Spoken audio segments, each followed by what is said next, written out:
All right, it's Monday. Let me change the name of this to Monday Stream. Monday.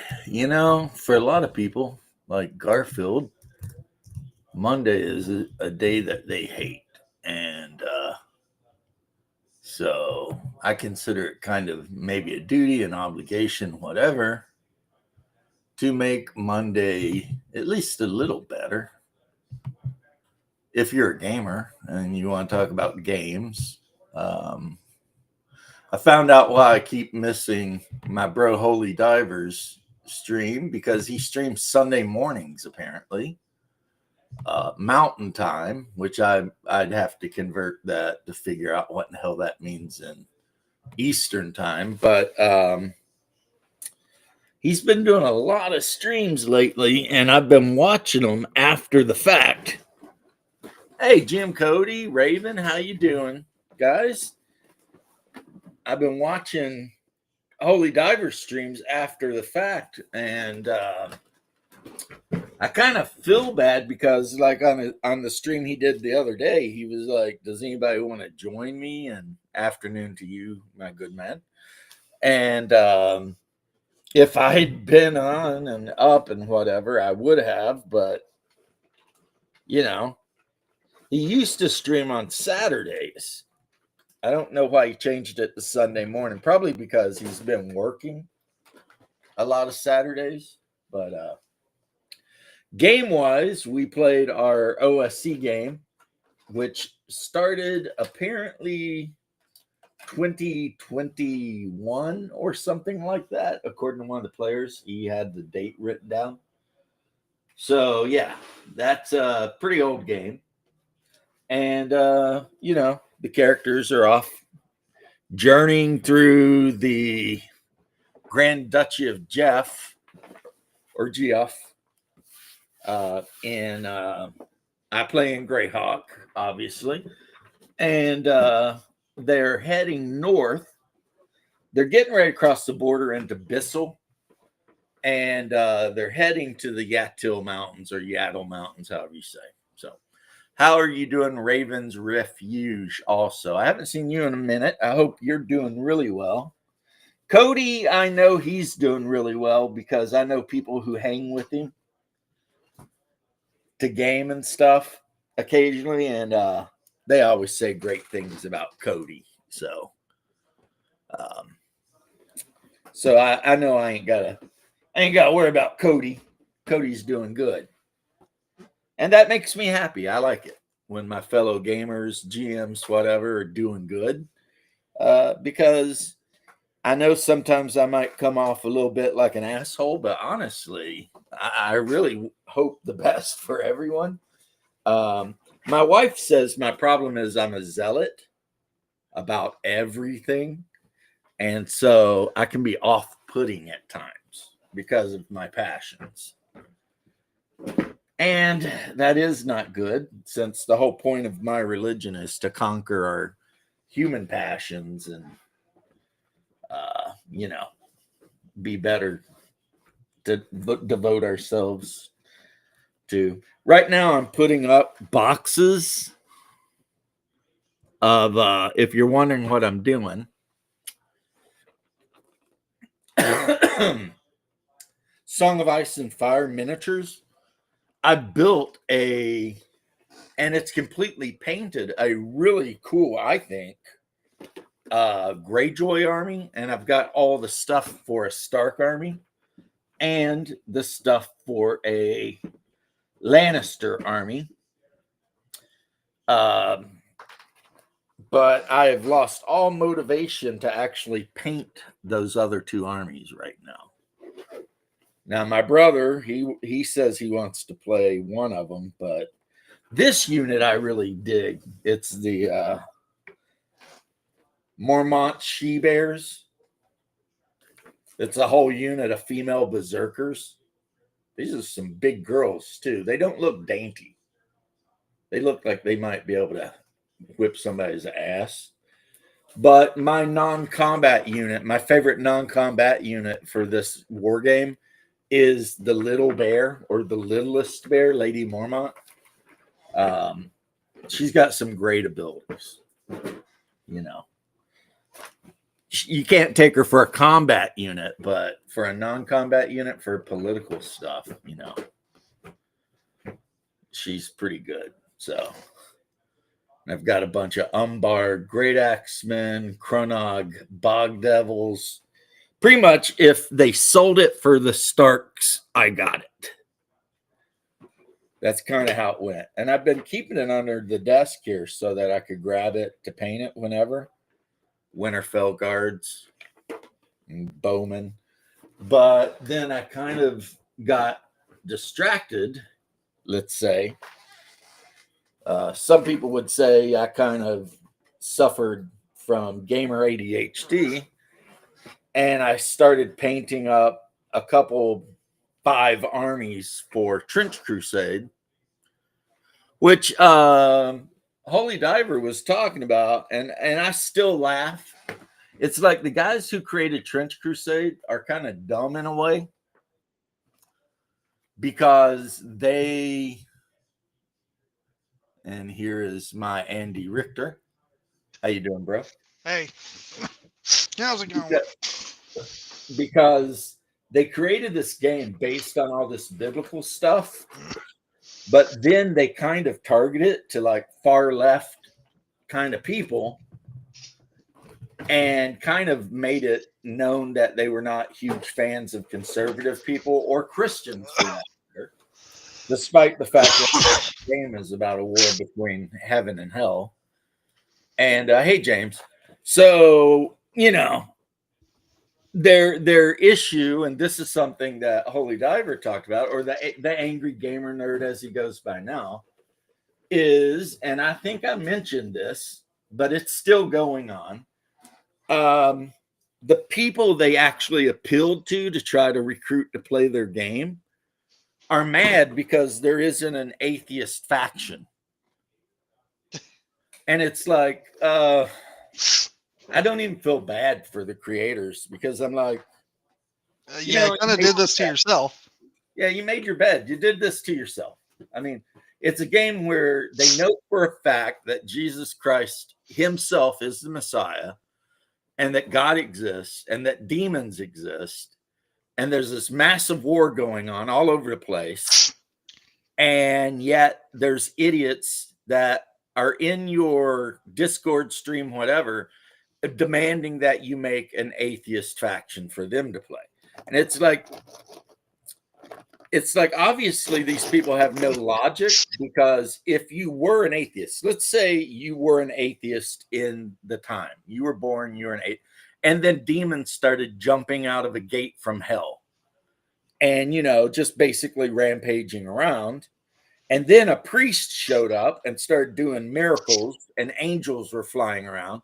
I mean, I'm pretty sure the atheism would go right out the window pretty quick. Or at least the vast majority of everyone. Your eyeballs, right? It's like, it's easy to be an atheist now because, no one really can prove anything. We have faith, but you can't prove it. So yeah, if you're an atheist now, it's like, okay, you're an atheist, whatever, right? But to be an atheist in a time when actual demons and angels are duking it out, the forces of heaven and hell are, using all kinds of weird technology and arcane magic and, prayers and miracles. And look, James, I actually wouldn't be surprised if there were still atheists, even if that happened. I mean, think about it. The Israelites who got out of Egypt, they saw what God did and still decided to worship a golden bull. Yeah, well, that's different than being atheists, though. That's like, they're like, hey, the golden bull is a better God than the God that you gave us, so we're going to do that. I don't know. I think I'd be like, you know what? The golden bull, a lot of people don't know, is a representation of Moloch. Yeah. Or sometimes there's another name for it, starts with an A, but it's the same thing. I don't know. It still seems a little weird that, you would see your God that you prayed to do all this stuff, and then go, Oh, I've "What?" wrestled with this for years, Leth. I get it. Especially when I was of that faith, I was always like, okay, we're Jewish. We're the chosen people.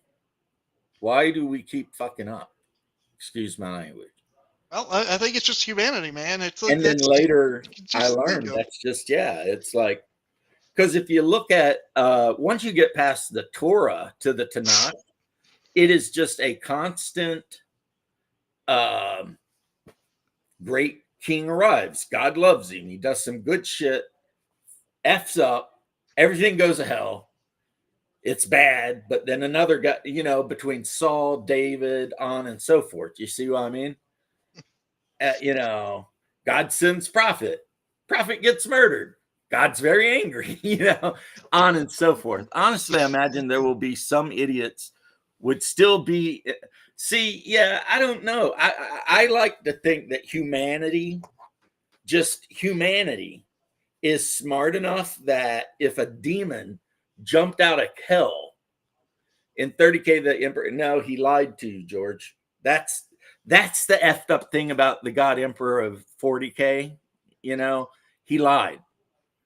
He wanted everyone to be an atheist because he thought if no one believed in gods, it would make it where the chaos demons in the warp wouldn't be able to manifest as powerfully as they eventually do. So he was telling everyone a lie. The idea of the emperor's, what they call it, the golden light or the imperial truth and all that. Here's 100% a lie. The emperor knew for a fact gods existed. Talking about Trench Crusade, though, I bet what happened to the atheists is that they joined with the forces of hell. That's what I said. I said, you can play an atheist. You're just going to be in the heretic legion. Because, maybe it's like, it's not necessarily that you disbelieve in God. It's just that you hate him. Understandable, I guess, maybe. Not really, but maybe. Therefore, yeah, you can, but that's the problem with these game companies, all of them. They come up with these great, even Warhammer has done it. They come up with these great settings that have these religious, specifically Christian undertones, but then they try to back away from it because they don't want to offend non-Christians. It's kind of like, and I've been in a conversation, not a bad conversation with the guy, but I just pointed out that I was like, why is it that every European person who talks about Trench Crusade online always chooses to play the Muslims? What's up with that? And these are not Muslim people. These are, atheistic Europeans. And, me and this guy's been having a pretty good conversation about why that would be. But it is a fact. If they're from England or Europe, not Eastern Europe, but like Germany and all that, and they're talking about Trench Crusade, the majority of the time they'll say, my favorite army is the Sultanate. And it's like, it's because they hate Christianity. I don't think it's because they hate Christianity. I think it's because they're afraid to actually say anything that might get them labeled a racist, because they live in countries where if you are critical of Islam at all, you're going to get labeled a racist. You see what I'm saying? Well, here's the thing. They throw you in jail for that over there. So I think they're just afraid. Whereas when you talk to people in America, you get a wide range of, I play New Antioch, I play Trench Pilgrims, I play Heretic Legion, I play the Seven. Americans, you got this pretty even split of whichever armies they play. But Europeans, almost always, it's a Sultanate. It's like, you guys are such pussy boys. I feel bad for Europe. It's hard to imagine that at one time they were like powerful, you know? They used to be powerful. Now they have been taken over. Yeah, now they're just subservient dogs, you know? Except for Poland. Swedes are the Swedes are the worst. And it's like, hey, at one time you guys were the Vikings, and now you are the most boot-licking bastards I've ever seen. Because part of Europe is evolving by becoming godless. Yeah, I agree with you, Andre. And that's why they hate Russia so bad, also. Because And when Poland. Vladimir Putin took over, one of the first things he started doing is rebuilding Orthodox cathedrals. He made Orthodoxy basically not the state religion, but kind of. I mean, you can be a Muslim in Russia. No one's going to throw a rock at you. You know what I'm saying? But he turned Russia from this atheistic Soviet hellhole into a place where you can practice your religion and whatever, right? And for whatever reason, the non-Orthodox countries in the world are terrified of the Orthodox Christian religion. Terrified. Scares them to death. It's like our one guy got up there when Biden was president and said that Orthodox Christianity was an existential threat to the West. And it's like, why? Oh, Because, Bear's here. yeah, Bear is there. He said, holla, holla, holla, holla at me. But so anyway, but you're right, keeping it on the subject left. Trench Crusade, I don't know. I mean, I like the game. I've played it with myself because I have no one here to play it with. So I've like played out battles just to see how the rules work, you know. And it seems to run pretty good. The armies seem pretty balanced, even though I'll tell you, the Heretic Legion hits 1,000 points and can get a second artillery witch, you're in trouble. Because they will start AoE in the whole table. You know what I'm saying? But I mean, it's pretty balanced. It's a lot of fun. The miniatures are neat to look at. But the game company, they knew what they were creating, and they should have. What's up, Neil? They should have just went all in. They're creating a game about a war between Christianity and the devil. So go all in. Don't try to appease atheists and various other idiots. The Muslims don't start shit here like they do in Europe. Oh, well, yeah, that's because in Russia, they know if they carry on too much, they'll catch an ass whipping or have their country bulldozed to the freaking ground. I know Chechnya is trying to buck up right now, but it'd be a bad idea because, you know, I don't know why the Chechens keep doing it. It's like how many times you have to be totally crushed before you're like, calm the fuck down, you know? My Coke dealer just put a 20% tariff on my daily load. What should I tell him? Stop doing Coke, but now that all the stocks are at all-time lows, buy stocks because they will go back up. This is if you are a normal man, not a billionaire or a millionaire, and you got money sitting around, this is the time to invest in Coca-Cola, McDonald's. I'm not a financial guy. Don't hold me to this. But yeah, you can finally get in there because yeah. Trying to pick what major to take. I'm going to tell you right now, Neil, if you're going to take a major in college, Make it something useful. Engineer or medical field. Yep. And you'll never worry again in your whole life once you graduate, if you can graduate. If you get a basket weaving or gender studies degree, then I'll make sure to leave you a good tip when you serve me at the local Bennigan's. The other option is to drop out of college and go to a trade school and get a useful trade like plumbing or electrician or something that we need. And you will make a fortune in life. What? I said, here comes Bear with all the logic and good ideas.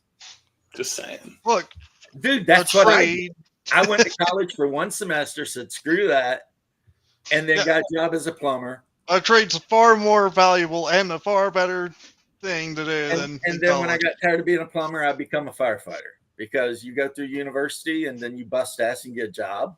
Do you get paid a lot? Not really, but it's very help you out for a major if you're good at math, engineering, mechanical, electrical, So again, computer. an associate's in liberal arts is not worth the paper it's printed on. Drop out, take all that money you're going to save from dropping out, enroll in electrical engineering school, and live and make a fortune. Become a plumber. Hey, if you're willing to put 10 years in, 15 years of doing your hands in the shit, you can then start hiring other guys to work for you, and you can build a plumbing company out of that, where you'll never touch the shit again. But make Cody, I was a carpenter for a while. I loved it. A frame carpenter and a form carpenter. It was all right. And I was making mucho dinero at that time, like early 20s.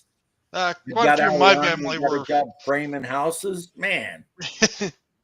Most of my family, I think, did mostly roofing. Oh my God! A liberal arts degree is worth exactly a handful of shit. It is you can do nothing with it. It's money you're throwing into the garbage.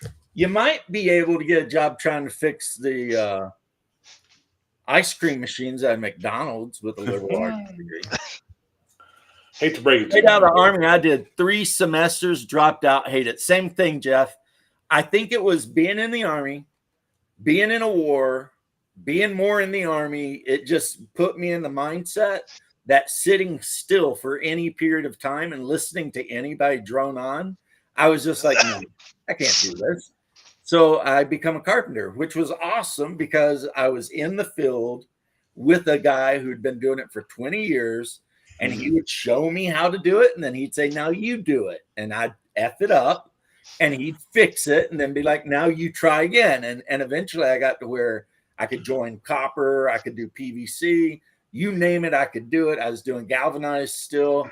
And then I started actually making some pretty good dollars. And then I made, some people would say the biggest. Once you have your associate's degree and your bachelor's degree, I hope they give you all to a map to the food bank.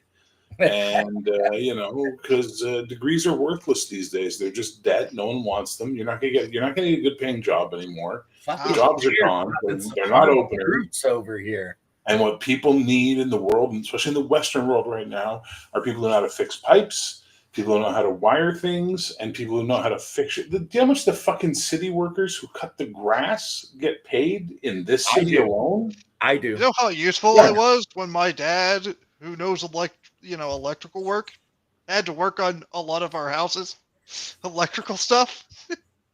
That was considered a job you really wanted when I worked for my local municipality, the grass guys, because they had a F-250, a trailer with all the little zero-turn mowers on it.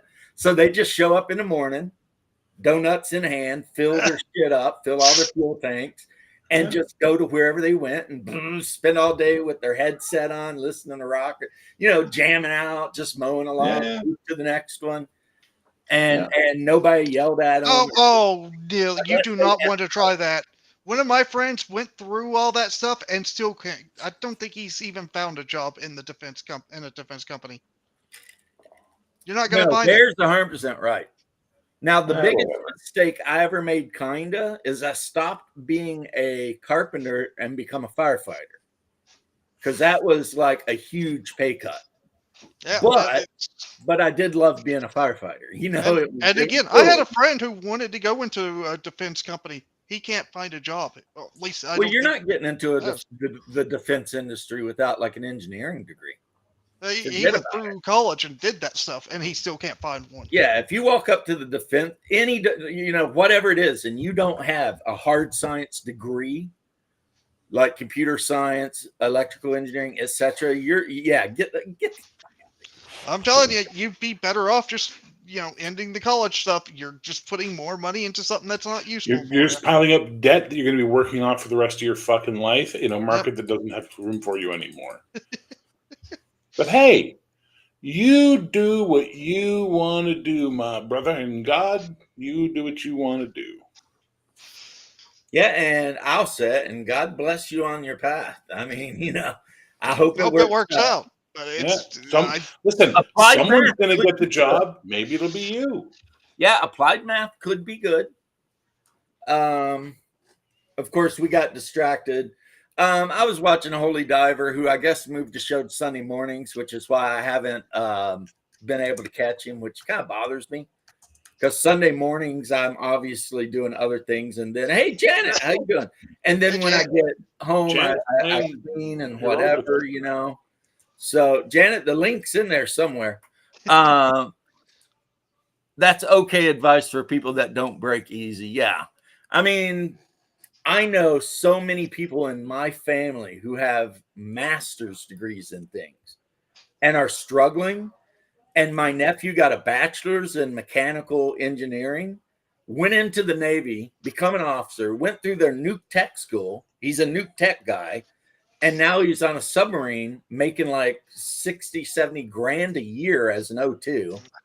And he can do that until he gets bored of it. And then when he's got all that experience and working with reactors and shit, he can go to a nuclear plant and be like, hey, I'd like to be hired here as a technician. And those dudes make 6 figures a year, but you can't get the job without experience. So that's what the Navy's, because I don't know if you guys heard this or not, but apparently the U.S. military took away the 20-year pension. Really? Yeah, now they give you a 401k, but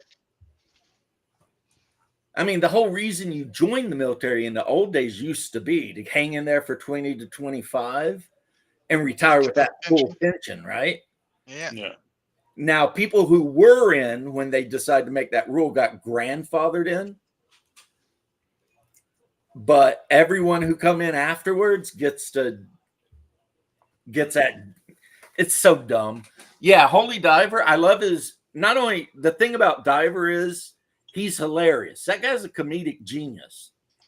Like when he's talking about whatever it is, the gaming community where he lives in Utah or whatever it is, he's funny. And he's a good painter. I mean, he's a solid painter. He is a good guy. Him and I have his phone number on my phone. That's how I've never called him to bother him, but he's awesome. Ultra American. What's up, homie? How you guys doing today?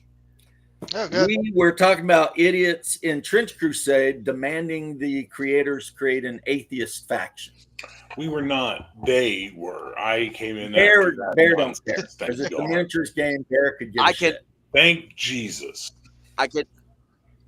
I'm trying to remember what the movie quote, but it's basically when Elrond was going, I was there when it first began, because I remember when it actually all started, when the whole thing started, because I saw it on my X feed, and it's like, okay, so my thing is, I like to say there's a reason why it's called Warhammer 40K, because you're going to be 40K in debt by the time that you're done paying for everything.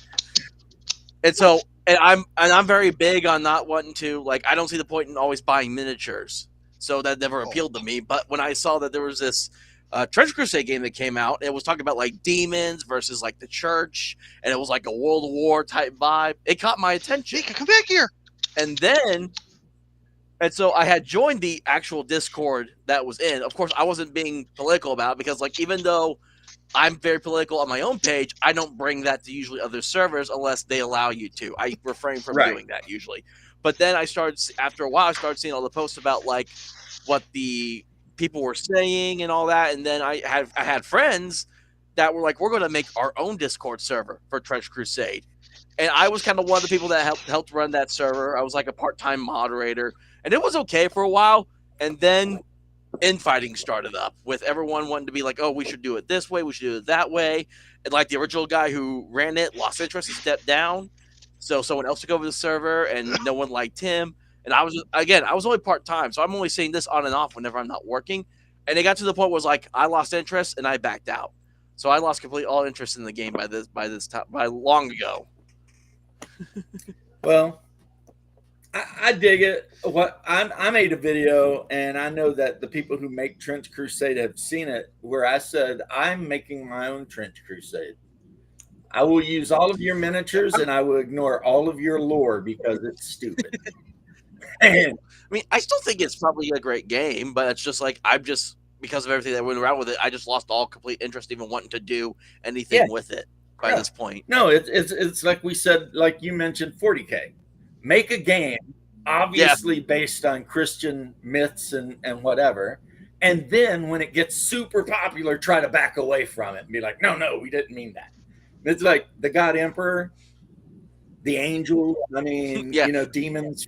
And that's a whole other situation when you get into the whole 40K drama behind that. But I mean, I honestly, if I think about it, I wouldn't mind like an atheist faction that just came in and would be like, hey, we hate all of you. We're just going to eliminate all of you from this world, That's basically. the Heretic I'd be Legion, totally though. fine for that if they were doing it the right They way. got it. It's the Heretic Legion. There are some war bands. In Legion Trench that are Crusade? just like, we hate everything. As a matter of fact, that's the whole point of the Black Grail. The Black Grail faction, they hate everyone and everything.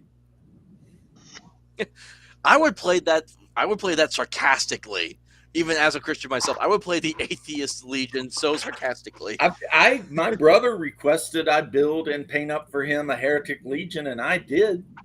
He's got a Heretic Legion complete with custom choristers and artillery witches, a whole 9 yards. And if somebody's like, but as a Christian, should you be dealing with it? It's like, it's a game. Plus, I play Trench Pilgrims, so I got the giant. I had to. So I'm like, and my war band's all Orthodox priests and shit like that from like Constantinople or that region. So I'm like, nah, man, my war band is what is the saint, Methodius or whatever on Mount Athos that actually creates these. So in my war band, I can have anchorites that have ranged weapons and all kinds of shit, and I can have 2 of them. Not that I do, but I could, That would be pretty rough against your enemy. 2 of these bitches marching across the table with just a couple of freaking, pilgrims behind them and your priest, and just be like, boom, boom, boom. Yeah, I was making tokens for the server at one point, just taking like the artwork that already was out there for some of the characters and the different types of people we could have. I was making tokens for people because I had this idea of doing like, hey, you don't even need technically the miniatures. If you want to play online with friends, you get a VTT, get all your tokens. You don't, and then you can do a virtual right. war band. It's like now Bear's getting ready to really get it. It's like BattleTech. You don't actually need the miniatures. You could play BattleTech with poker chips and just write down the name of the mech that's supposed to represent. I mean, it's like it requires almost no investment. Bear's just demanding.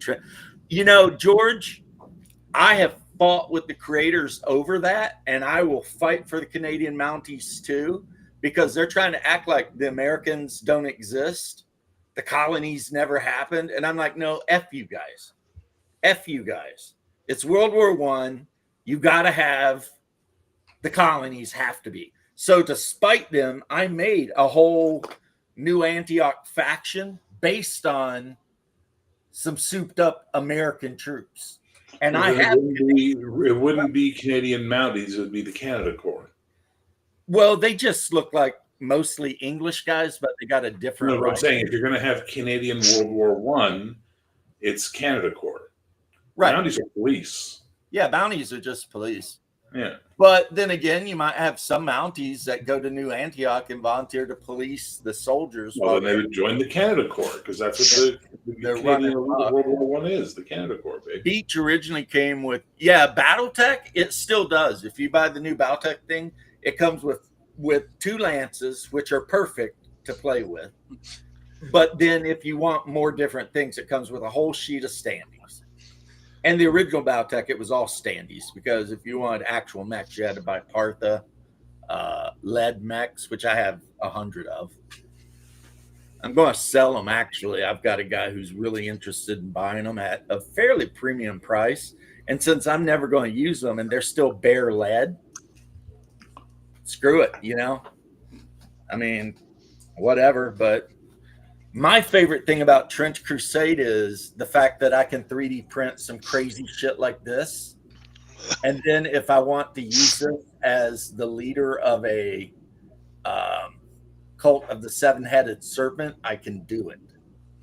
You know what I mean? I don't have to use the Praetor they want me to use. I can print up crazy ass shit and say, this is my Praetor. Now, in reality, I think this is the Angel of Death from the Hellboy movie. You know how he's got the 4 wings, so he's like Yep. a seraphim. Oh almost. yeah, I remember now. Oh, I haven't seen that movie. Yeah, I That was remember a that. long time ago. But I think that's what this is. But I scaled it. I put the actual Praetor on and then put this on and scaled it down, right? Because originally this thing was like a foot tall. And I'm like, that would make a really cool Praetor, you know, walking across the battlefield with your various other demons, you know, freaking doing a Praetor thing. Plus, when you make the 7-headed serpent, you have to pick which of the 7 deadly sins, right? So then I printed up this kind of hottie, but I put the demon wings on. She didn't come with them, and that makes her a Praetor for a warband devoted to lust. But what if you have a 6-demon bag? Ah, I love that movie, and you know it. I know. Great egg. Wind, fire, all that kind of thing. Right. Outstanding 6-demon bag. What's in it, egg? Yeah. He's giving them all the potion. The one little Chinese guy to the Air Force, the Army, the Marines, and the American flag. These colors never run, and all that shit. They're all The wings they're of all liberty never lose a feather. Yeah, down the hatch. No, Here's I got the Army, the Navy, and the battles they've won. Yeah, great movie. But Ultra American, Yeah. what have you been playing tabletop wise though? Like role playing? So I have been really big into old school essentials lately. That has been my kind of flavor of the past couple months lately. Is old school essentials because. So like I start with again my history is I start with Power by the Apocalypse games as the start. Started looking into more. It's like. So yeah, I know the whole stigma, but I don't care. But so that's why I started. But I wanted to explore other games to do other stuff with. So I started looking into. I did like one game of like D&D 5th edition, and I've never touched it again since then. Started looking into just one of the one I play in. It's a D12 system called Horde Wars by Dan Blackwall, and I play that one consistently with them. I've also really gotten to Shadow Dark, like part of the last year. When I finally bought the book and I ran about a month or 2 long campaign with that for a little while. It's about how long you can run a campaign in Shadow Dark for, a month or 2, and then you're done. Well, I would have kept going. The players didn't want to, like, because I was using Venger's Schultz setting for it. We were doing like a Gonzo sci-fi thing, and they just got tired of it. I'm like, I want to keep going, and they were all like, "We're done." And I'm like, fine. And so I began the old school essentials. So I'm in one OSE game on Monday, in which it's like the guy made this. It's kind of a fantasy world based around Norse mythology. So I have my current character is a drow that serves the Norn, and it's actually and does a lot of stuff in service of the Web of Weird, which is tied to the Fates and all that. Then I have a Wednesday game I run now, and I'm using it's an OSE Skyrim campaign that I just started. So I took the whole Skyrim world and I made it OSE, and a lot of them were like multi-classing and stuff. So that way, Janet. Make it work and all that. And then, and then on Thursdays, I'm a player in another game where we're actually doing 1-to-1 time with. Don't say that too loud. People on X will get mad. 1-to-1 time, brother. I run OSC currently. We just started last night because my brother dumped out his internet is sketchy. My brother pulled the whole, Bear. He's like, hey, sometime in the future, I'm going to need you to take over. I got a bunch of stuff going on. And I'm like, okay, sometime in the future, I'll take over. And then at the end of our vampire game that night, he's like, so anyway, you're going to run next weekend, right? And I'm like, I guess that's technically sometime in the future. Technically, yeah. Yeah, I told him about last night too, because we were talking about the game, and I said, listen here, asshole. You're supposed to be running the game right now, not me, you. But you okie doked me. I don't want to hear your stupid shit. And then I started yelling at him. And he's like, why are you yelling at me? And I was like, I'm treating you the way you should have treated me in the vampire game, but you didn't. Shut your mouth. Because he was doing stupid shit like, what if we do? and just something annoying. And I'm like, Which Hungar? no, the guy who ran the vampire game. Okay. Because I can't imagine Hungar doing something annoying. No, actually, his character was awesome. Hungar's playing a mountain dwarf, and he is like all about the teamwork, and I mean, he's a lawful good mountain dwarf fighter. So I mean, he's all about the teamwork and getting stuff done and whatever. How you doing, Janet? You muted, Janet? Janet's muted. Sorry. Well, I mean, that's good though, because she knows her place as a woman. Oh. Just sit there and you don't gotta say anything. That's what a misogynist would say. So the Christian Orthodox I'm game. just waiting for our game tonight. So Yes, we got a game tonight. Yay! That's 2 games for you. Look at you. You are becoming quite the geek all of a sudden. Mhm. Actually, she plays Well, in It's 3 games. 3. playing 2 of Bruce's games. And 2 of Oh my yeah, games. 2 of yours and 2 of them. Okay, 3 a week. 4. Mhm. Damn, that's more games than I play. Janet's racking up the credit. I'm Well, learning. then I play too. I'm just trying to learn. Well, from what I watched of Bruce's game last week, it seems to me like you pretty much got a good handle on what's up. Yeah, I'm starting to get into my character, and I pissed off one of my teammates. Well, I mean, that's always going to happen. The bird with courtesy. Yeah, right. Yeah, I guess. Well, at least she didn't give me the bless your heart thing. Oh, I don't guess she's a I'm not self. that country yet. Yeah. In the South, when you want to call somebody a retard, you just say, well, bless your heart. I don't think I've ever had "bless your heart" said to me ever in a good way. No, that is the code in the South. If you do or say something really stupid, some older lady will say, well, bless your heart. Aren't you special? Oh, that's worse when it comes from the older people. When they say yeah, it, it's when like, grandma says bless your heart, you're just special. Yeah, she's basically saying you're autistic. And you're dumb. at that point, I'd be like, well, I am diagnosed autistic. So what are you going to do there, Well, Grandma? yeah, but also when they're older, maybe they really do think that the younger generation is like that. We all do. I notice now that I've hit my 50s that I've become so much less tolerant of anyone under the age of 30. It's like if you're 21 and you try to tell me anything, I'm like, shut the F up. You don't know anything. So you haven't met any 50-year-olds that act like they're 12? Look, I have. I'm a gamer, so that's a given. You know what I'm saying? That's a given. There's I don't no know, thing as you go by- arrested development. You can't go by somebody's age. You have to go by the way they act. I wish what you said was right, but when I was a firefighter, I had to deal with too many 20-year-olds walked into the station on their first day of the job thinking they knew everything. And of course, I was the guy that had to train all the new guys. And the first thing I tell them is, shut the F up. You don't know anything. Whatever they told you at the academy was wrong. Keep your eyes open, and now you're going to learn how to actually fight fire. Because all of that bullshit, throw it out the window. And if they gave me attitude, usually they didn't last their 1 year probation. Because I tell them, look, you're new. That means you make the coffee every morning. You make sure the tea is made every day. If any of these guys that have been around here 19 years tell you do something, you don't question that shit. You do it. Because, the fire department's a paramilitary organization. We got ranks and shit. And it's always these freaking, back then it was millennials, 19, 20 years old, fresh out of the academy, showing up, thinking they're going to just reinvent the wheel. And it's like, no.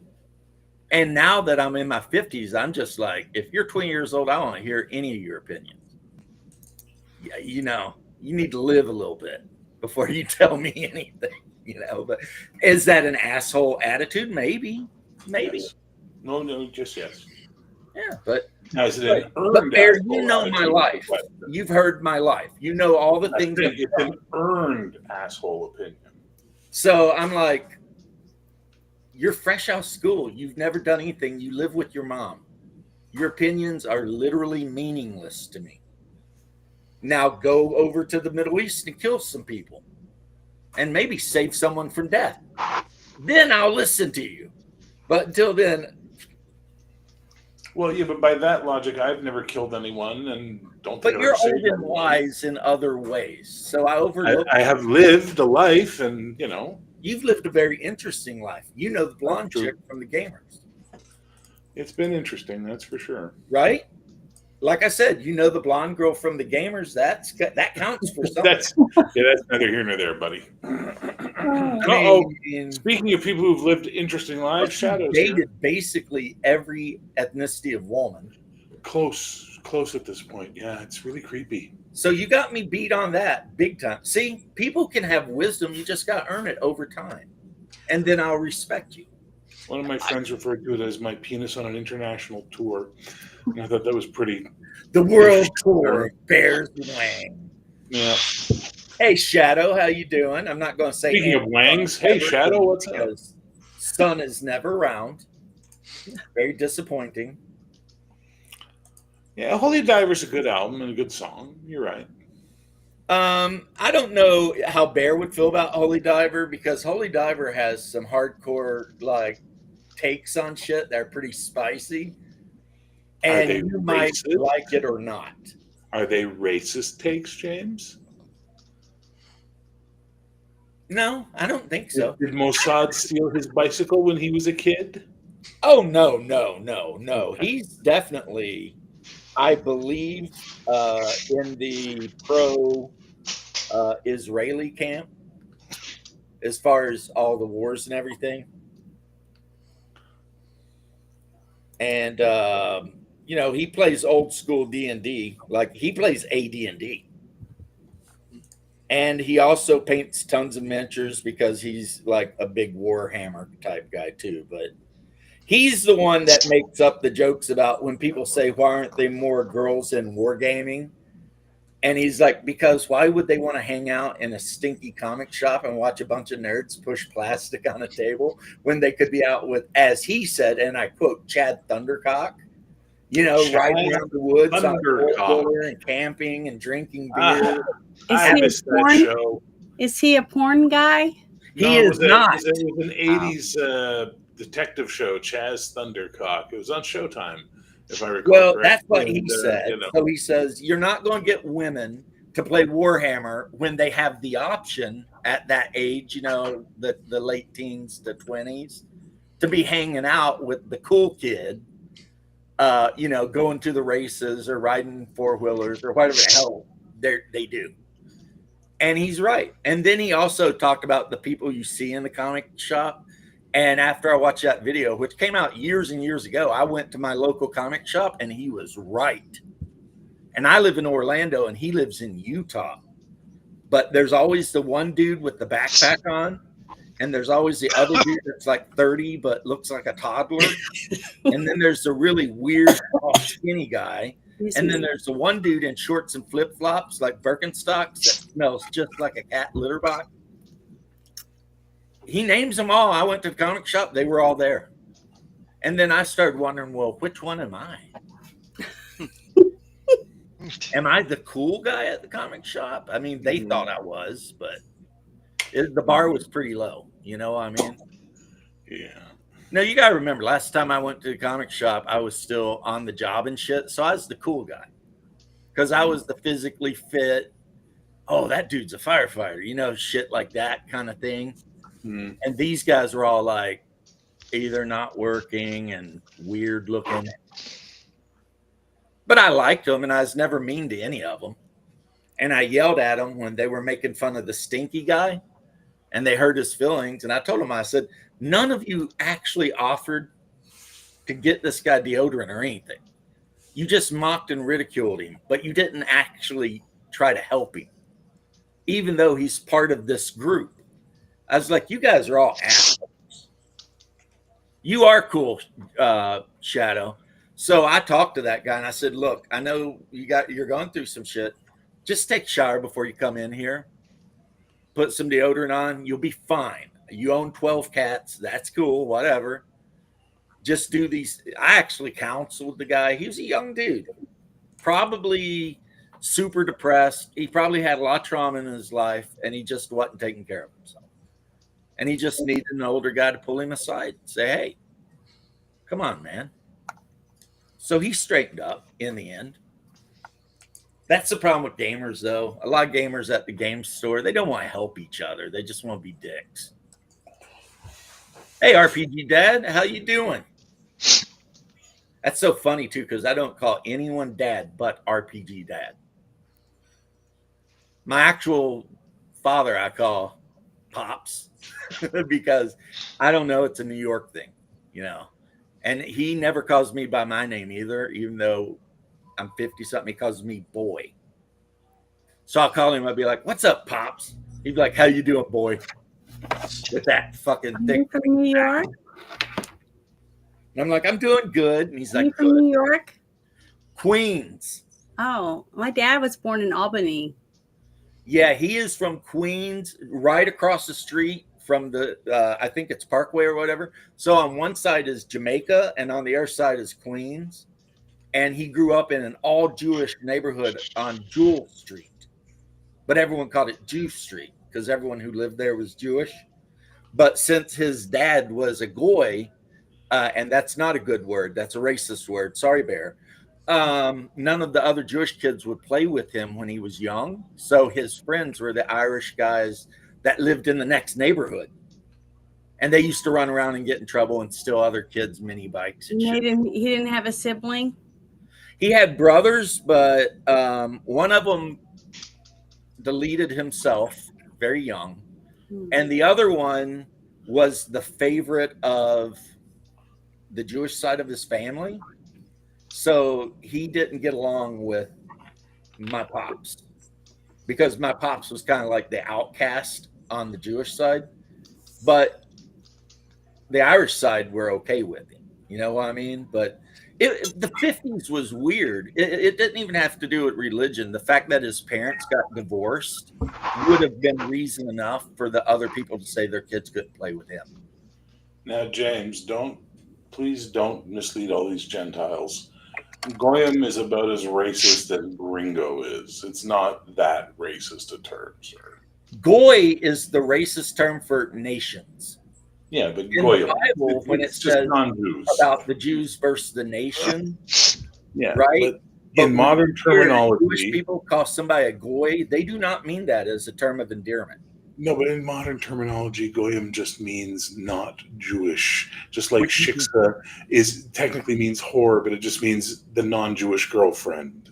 Yeah, but it technically still means whore because a shiksa is a woman you can scoop, but you're never going to bring her home to your mom. Yeah, but nobody's living by 5,000-year-old Jewish culture anymore. Dude, except for like the Lubavitch or maybe the Hasids, you know what I mean? I'm talking about 1990. Yeah, even then, dude. I was hanging out with Jews since the 80s. And I was one for 20 years.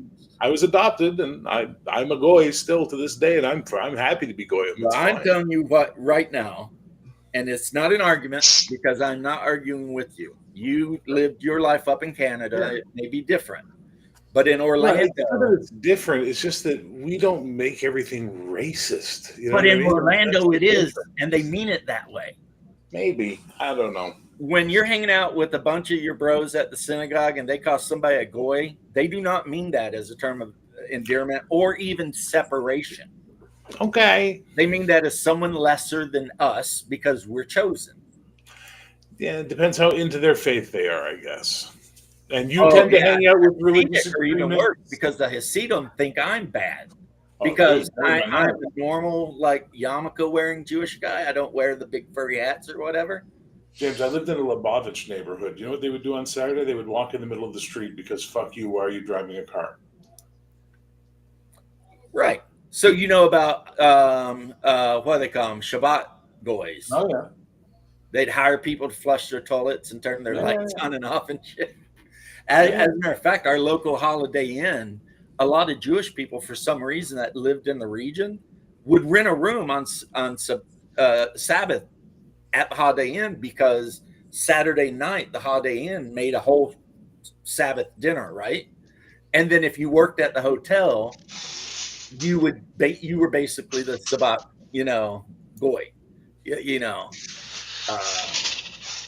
throwaway girl, basically, yeah. But then again, not every time, because a lot of Jewish dudes end up meeting a shiksa, falling in love, they marry, they have a bunch of kids. Their parents, I know a half dozen girls who converted. I know a half dozen girls who converted to Judaism after meeting and falling in love with a Jewish guy. Right. That's what happened to me. I was like 5. My mom remarried my pops. And, he was Jewish, and I wanted to be just like him because he was so good to me. He was the father I always wanted, right? So ethnically, I'm probably as related to Abraham as I am a monkey, because my DNA says all Northern Europe. So, from Poland and Russia all the way over to frickin' Denmark, right? But I was a member of that organization. I studied very hard. At one time, I could speak Hebrew a little bit. I mean, I learned it enough that during my bar mitzvah, I could say the prayers and stuff. But now I can read it still, sort of. Like, I know the difference between a kai, a say, and a shay, and a she, the actual letters and stuff. But, it's like anything. If you don't use it, you lose it. But, yeah. And who knows? Maybe there's Jewish people out there that think goy is a term of endearment, but the ones a term of endearment is just idea that unless you're in like the super Orthodox community, it's not that big a deal. Oh, it's not Orthodox N-word. Well, I'm not saying you need to punch a Jew in the face if they call you a goy. I'd just laugh. I'd be like, yeah, whatever. Who cares? It's like sometimes I challenge people to come up with an insult for a white person. I'm like, go ahead. And they always say, cracker, you smell like a dog, blah, blah, blah. And it's like, and yet my feelings are not hurt. Not even a little. I don't even care. I miss Hunky. I miss Hunky. Mayo Munchkin. Yeah, but where Hunky come from? Don't care. I just miss it. It was such a great term. Hunky is a weird insult because that's what they call the white guys that pulled up in the black neighborhoods to pick up black girls to go out on dates. Because the black boy would never walk up and knock on the door. He would honk his horn. And then she would come out and all the people would be like, oh, there's a honky. Because the story in the Deep South was every white man learned about sex from a black woman. It was just the nature of the beast. Because the black girls in high school, yeah, they do stuff, I picked a hell of a day to come on here. Well, Bear brought it up. I'm just saying. Oh, Bear didn't bring up shit. You started this. So that's like yesterday. It's like, you're calling me a honky, which just means my people used to date a lot of your women. Okay. I'm not insulted by this. I have half. All I said was I have nephews and nieces. So my brother is all I said, for real. I thought it was nice when we were becoming the 70s. Wow, jive honky was a great term, and I miss it. I love that. Back when they used to, oh yeah, you jive ass honky. What was the show that had the skinny guy that was always Good Times? Good. Oh, who didn't love Good Times? J.J. Walker.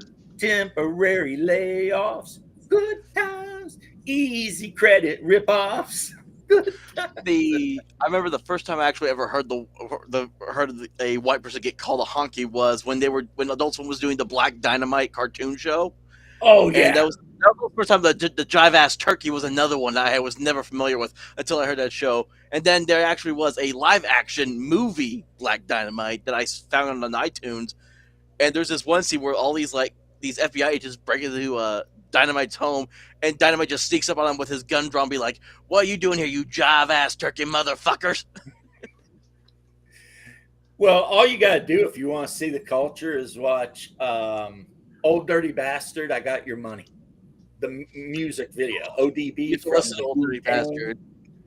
And it's like, first off, we need to thank so and so for helping us get ODB's money and blah, blah, blah. And then ODB busts into his rap, it's like, and he still scenes from the movie you're talking about. except he's in it, and the one guy karate kicks a bunch of FBI guys in the middle of a parking lot.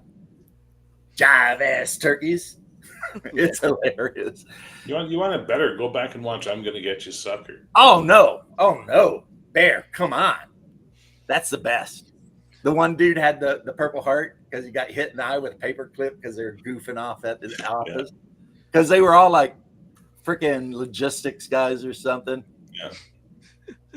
If I was to one of the now, given it is a spoof, but I still consider it like a Western, despite it's a spoof. Nothing beats Blazing Saddles. One of my all-time favorite movies. What is it with fucking millennials and Blazing Saddles? I will never understand why millennials worship that film. Because it's everything they can't actually. But there's like 50 fucking films that do that. Why is it Blazing Saddles millennials all? Because they're American and they love cowboys. It's like Actually, Chuck Bear, Norris. They also tweaked on Chuck Norris millennials. They were all about Chuck fucking Norris. That's like, really? Chuck Norris is cool. Come on. I never watched Chuck Norris. Come on, dude. Chuck Norris is If awesome. you were into martial arts films in the 70s and 80s, Chuck Norris was like, yeah, okay, Chuck Norris, whatever. You were too busy watching Benny the Jet Urquidez and Jet Li and Jackie Chan and Sammo Young and Bruce Lee and all the real dudes. And it's like Chuck Norris. You're like, what the Real fuck? dudes.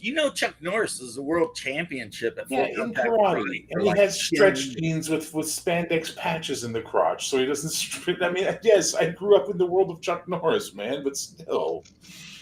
Now, Great fighter. Chuck Norris Terrible is action star. plus and 200 something pounds. So if you jump in the ring with that guy, he's going to eat you I up. will actually give Bear the credit about the 50 other films because I just remember this. It's also one of my favorites, Django Unchained, the Jamie Foxx version.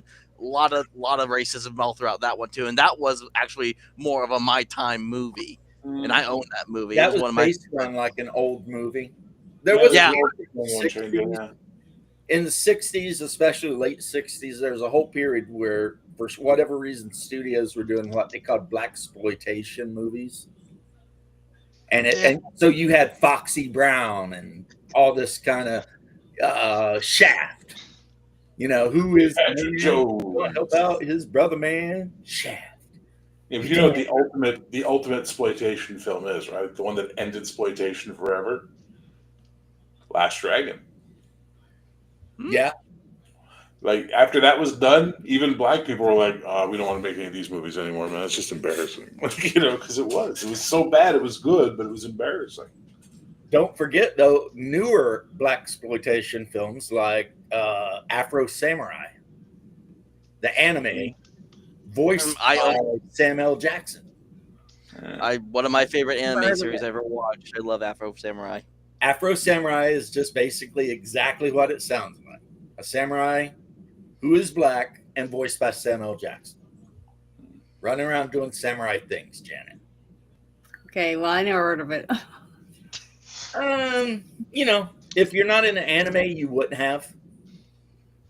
I mean, half the stuff you guys were talking about, I never even saw. Well, I mean, Blazing Saddles, that is a classic. It's Mel Brooks. Mel Brooks did a bunch of. Now, my favorite Mel Brooks movie, guys, is The Producer. And I like the original one with frickin' Zero Mostel and Gene Wilder. Not that the remake was bad. The remake was good.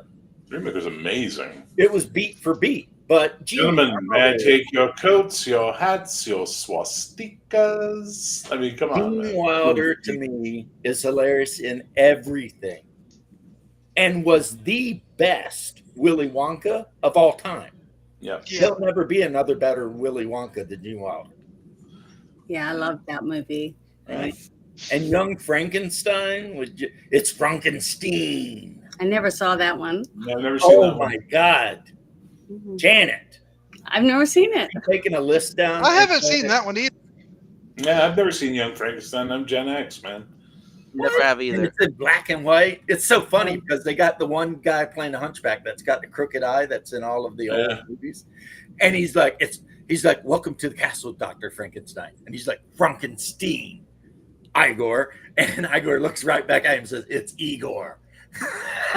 Or what? Or no, he says Igor, and Igor says it's Igor. And then you have the lady of the house that like is the maid of the castle.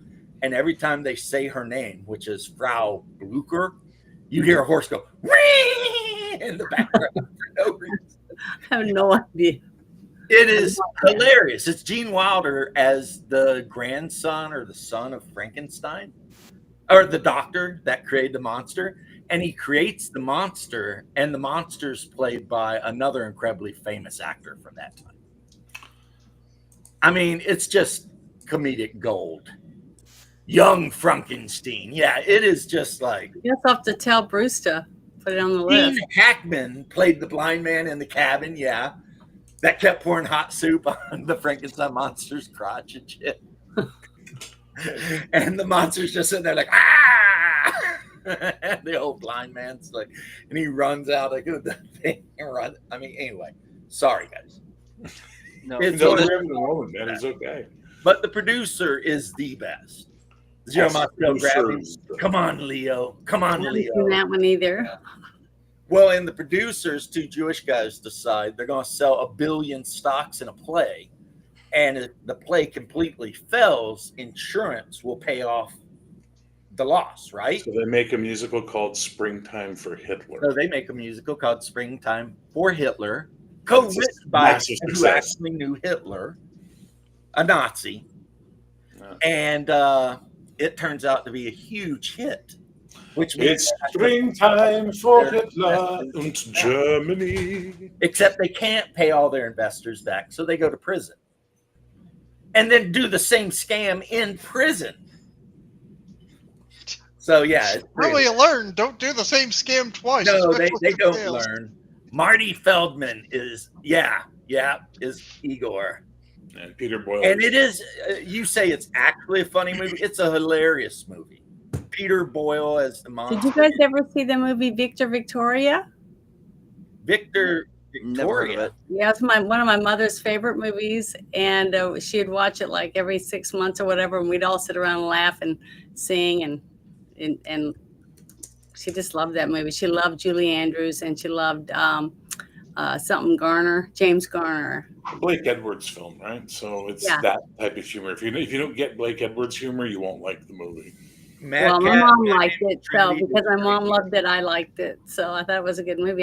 Bruce watched it with me, so that was one of the movies. he picked. Now, a creepy Western is Once Upon a Time in the West, because every time I see, what's his name?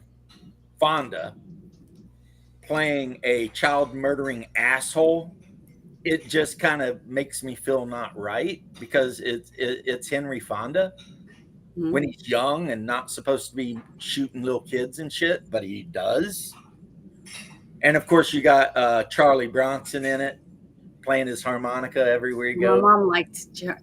Is it same guy? That it's not. Yeah, it was he. Charles That Bronson. got him, I call him Charlie. like made it was some movie where he got revenge because his wife and his daughter got Death Wish. attacked or Death something. Wish. Death Wish. Okay, his mom liked him. And there's too. 10 of them at least. Three with Charles Bronson. Well, okay. What were the name of the movies where he'd like move into a horrible neighborhood in New York and then like wipe out a gang? That's Death Wish 3. Yeah, that was That's kind of Golden his thing. Globe. He had That's this weird Canon Films. pistol that like It's it where he was like shoots a the bad guy with a Winchester rocket 300 launcher. something Magnum, but it was just. But Charles Bronson, he was in Once Upon a Time in the West, High Noon. I mean, he started in westerns, and then he moved over to like the urban revenge film that the Irish guy wishes he could do as well as Charles Bronson did. What's his name? Liam Neeson. Well, I Liam got Neeson Bruce to put wishes he could be Birdcage Charles on the Bronson. list because I love Gene Hackman movies, and I loved him in that movie. I just thought he was so good in it. My favorite Gene Hackman movie is The Unforgiven. Mine's The Package. That's my favorite one by him. He was good in The Italian Job or whatever too.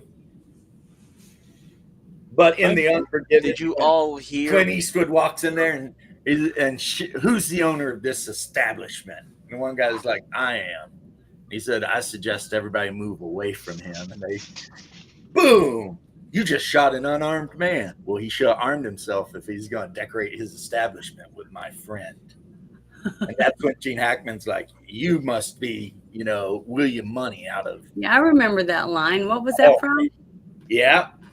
And then after he kills everyone in a bar, there's people waiting outside and he yells at him. He says, I'm getting ready to come out here. And if anyone shoots at me, I'm going to kill you. And if I see you, I'll kill you. If you shoot at me, I'll kill you and your whole family.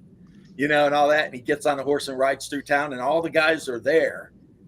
And they're like, shoot him. And the guy with guns is like, you do it. They're like, and he rides out of town after having killed basically everybody. And then it says he ended up in Los Angeles or San Francisco and become a trader of commodities. But, Did you guys see Paint Your Wagon? Oh, come on. Of course. I love that. Okay, because my mom loved that movie too. Clint Eastwood in it. And Lee Marvin. Marvin. Well, Lee Marvin's great in everything. What you got to say, Barry? I hate to break up this Old West fiasco. I got to go. I got to get ready. I got a game starting in 20 minutes. Well, You enjoy your game, sir. And See y'all. Good seeing you again. Bye, you guys. I appreciate it. I'll see you later. I'm going to go play a game. Yep, Gene Hackman was building his house and effing it all up and couldn't get anything right. Yeah. Well, you guys have a nice night. You got a game going? Yeah, I'm going to go play with a Bears game, Heroic. Damn it. Now all the classiness of this whole stream's leaving. Oh, sorry. He wrote a character for me called Mystic Mirage. Nice. You're playing the superhero game? Mm-hmm. Oh, you'll enjoy it. I'm excited. We'll see how I almost died. I'm down to 20-something points or whatever in my life right now. Well, Janet, I almost died in one of my last games. So we'll almost see. dying is something you'll get used to. Yeah. I've died in Bruce's game. I got eaten by an ice worm. Yeah. In that first game I ever played. But I'll talk to you guys later. See ya. Salute. Okay. Yep. Happy gaming. And then there were 3. It's like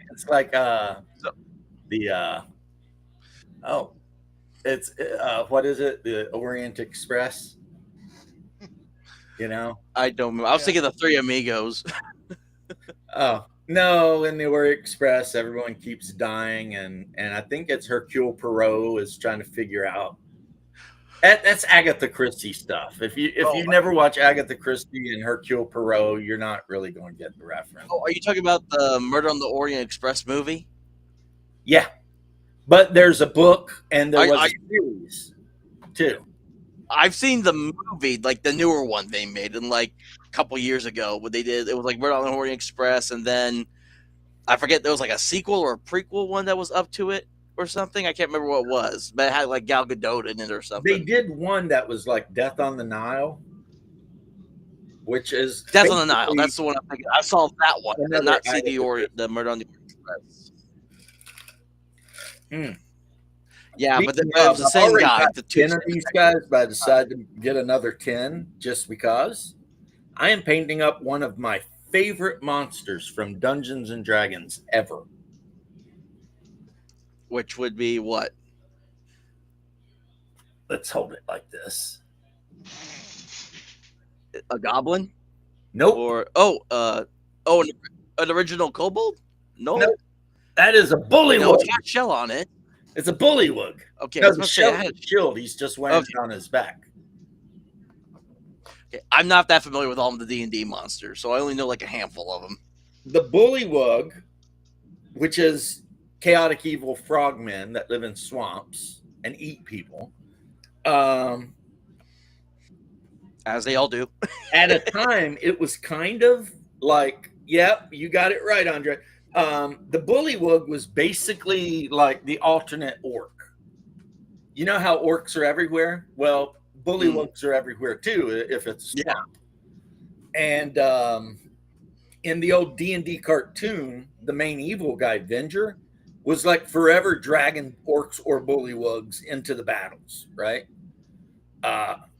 Rust Monster underused. I never saw The reason the Rust Monster's underused is because certain people will literally jump across the table and try and kill a DM for that.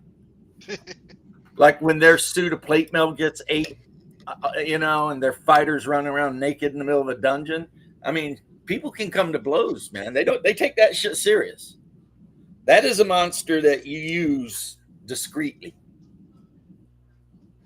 Is it fun? Yes. But when their +1 sword rusts up because they failed its saving throw, it's just like, the Paladin's plate. So you brought up Liam Neeson earlier, and I was gonna say, did you hear that they're gonna remake the Naked Gun movie with Liam Neeson? What are they using? Is he still alive, or are they going to use AI or something? No, they're remaking the Naked Gun movie with Liam Neeson. Yeah, Liam Neeson's still alive. Oh, well, cool. But they're remaking Naked Gun, and some of us were talking about, do we really need another remake at this point? No, but Hollywood has no imagination.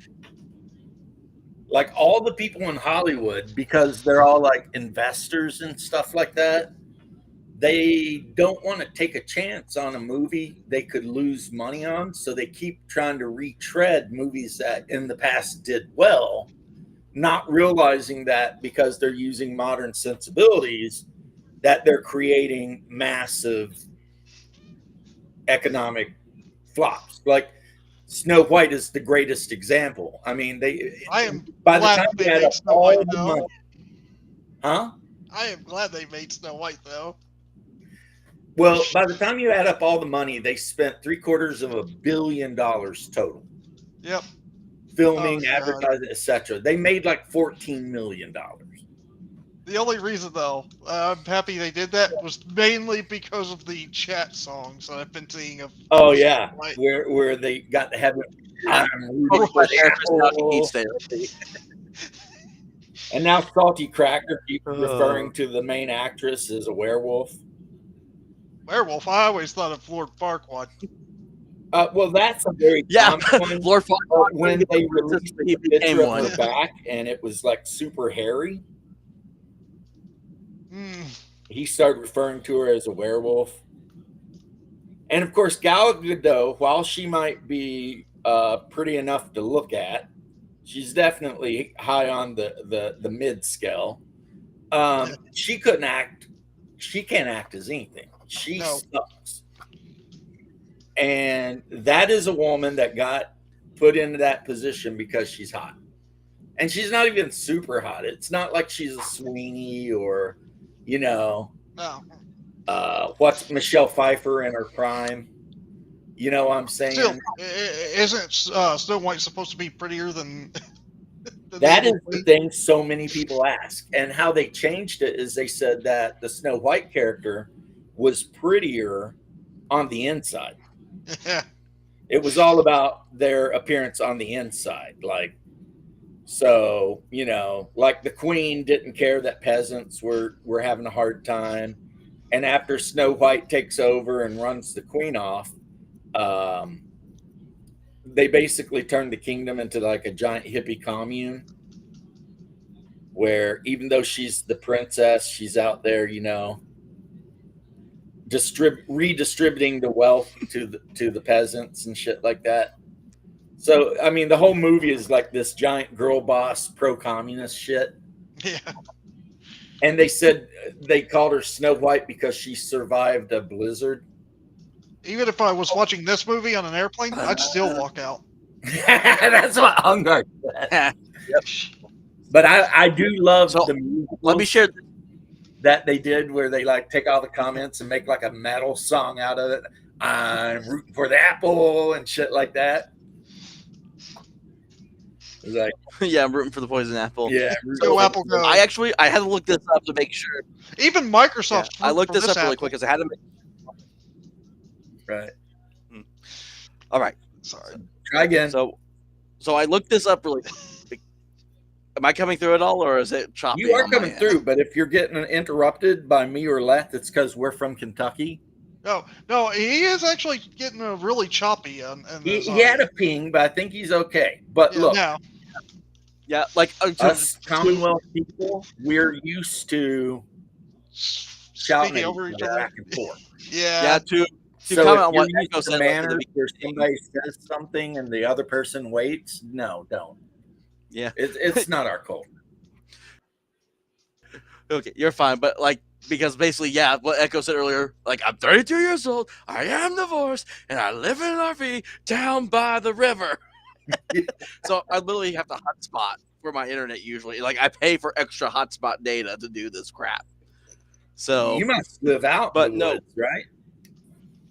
not really that far. Like there were woods, and now they're building all these new neighborhoods out where I live because I live in the Northwest Arkansas area is where I Oh, yeah. live.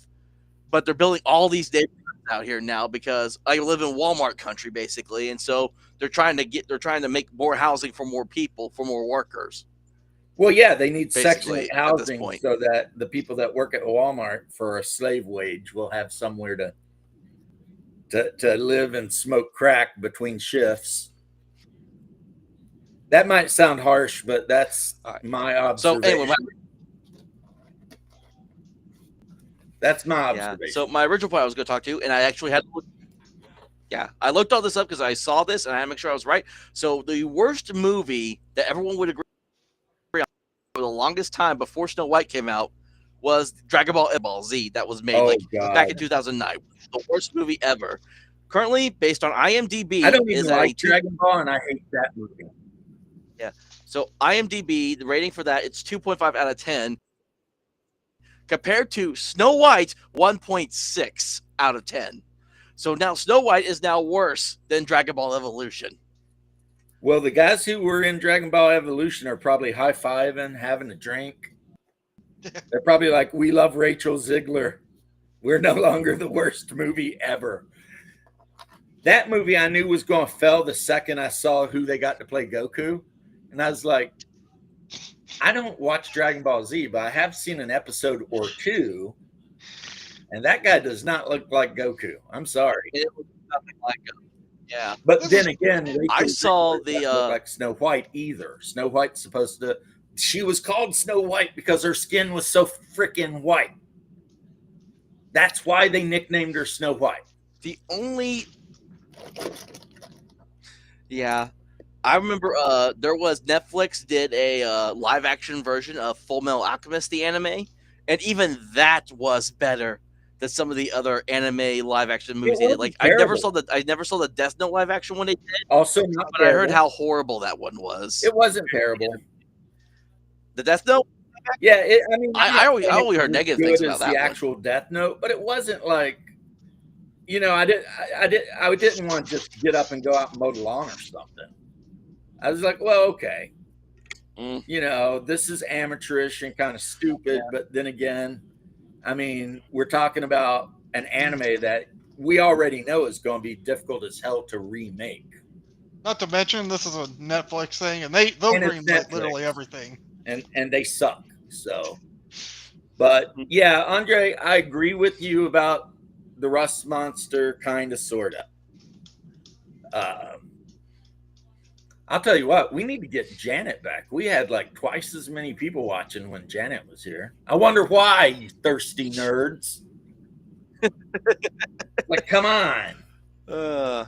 Plus, I guess me and Leth just going off on Kentucky shit's not super exciting. Which my brother's getting a house and it's literally 1 mile from the border of Kentucky, but it's in Tennessee because he does not want to pay state income tax. That's fair. Yeah. That's the problem my wife and I are talking about. I own all the property up there, but she, kind of like myself, believes most taxation is theft. So she don't want to live in Florida. We don't have a state income tax. Our sales tax is higher than everyone else's, but that's because we get shit tons of tourists that come down here and they buy stuff and they pay shit tons of sales tax. So, and I love sales tax because if you don't want to pay it, don't buy shit. Yeah, you don't have to buy that stuff. You don't got to buy it. And so it's totally up to you whether you pay the tax or not. It's a completely consensual, situation. It's not you getting a letter in the mail saying, hey, we're going to take some of your money just because we want to. That bothers me. But people say I have the personality of goat. You can pull me anywhere, but if you try and push me, no. I don't know if you've ever been around goats, but that's a true story. Ultra American. Grab a goat, a big billy goat, by his horns and try and push him. You will not push that goat an inch because every muscle in their body is designed to go forward. So you can grab them by the horn and drag them all over the yard. They can't stop you. But you try and push them, and it's like, nah. And I've never been around goats like that. I've been around cows, though. Something, you try to talk me into something, you sweet talk me a little bit, I'll go wherever you want. But if you try and push me, I'm like, no. You know what I mean? Stubborn. Yeah. But in gamer news left, my brother-in-law hit me up, and he's talking about whether I want to put my Valheim character on his server or whether he wants to jump into mine. And I didn't say. I don't want him jumping into mine because my map is covered with skull and crossbones because I got killed 20 times by a troll yesterday. And I'm not over exaggerating when I say that. It's like I would spawn in and run out of my castle and the troll was there and it would hit me one time and I'd be dead. But I was buck naked and all my good equipment was on the tombstone. And I really wanted my equipment back.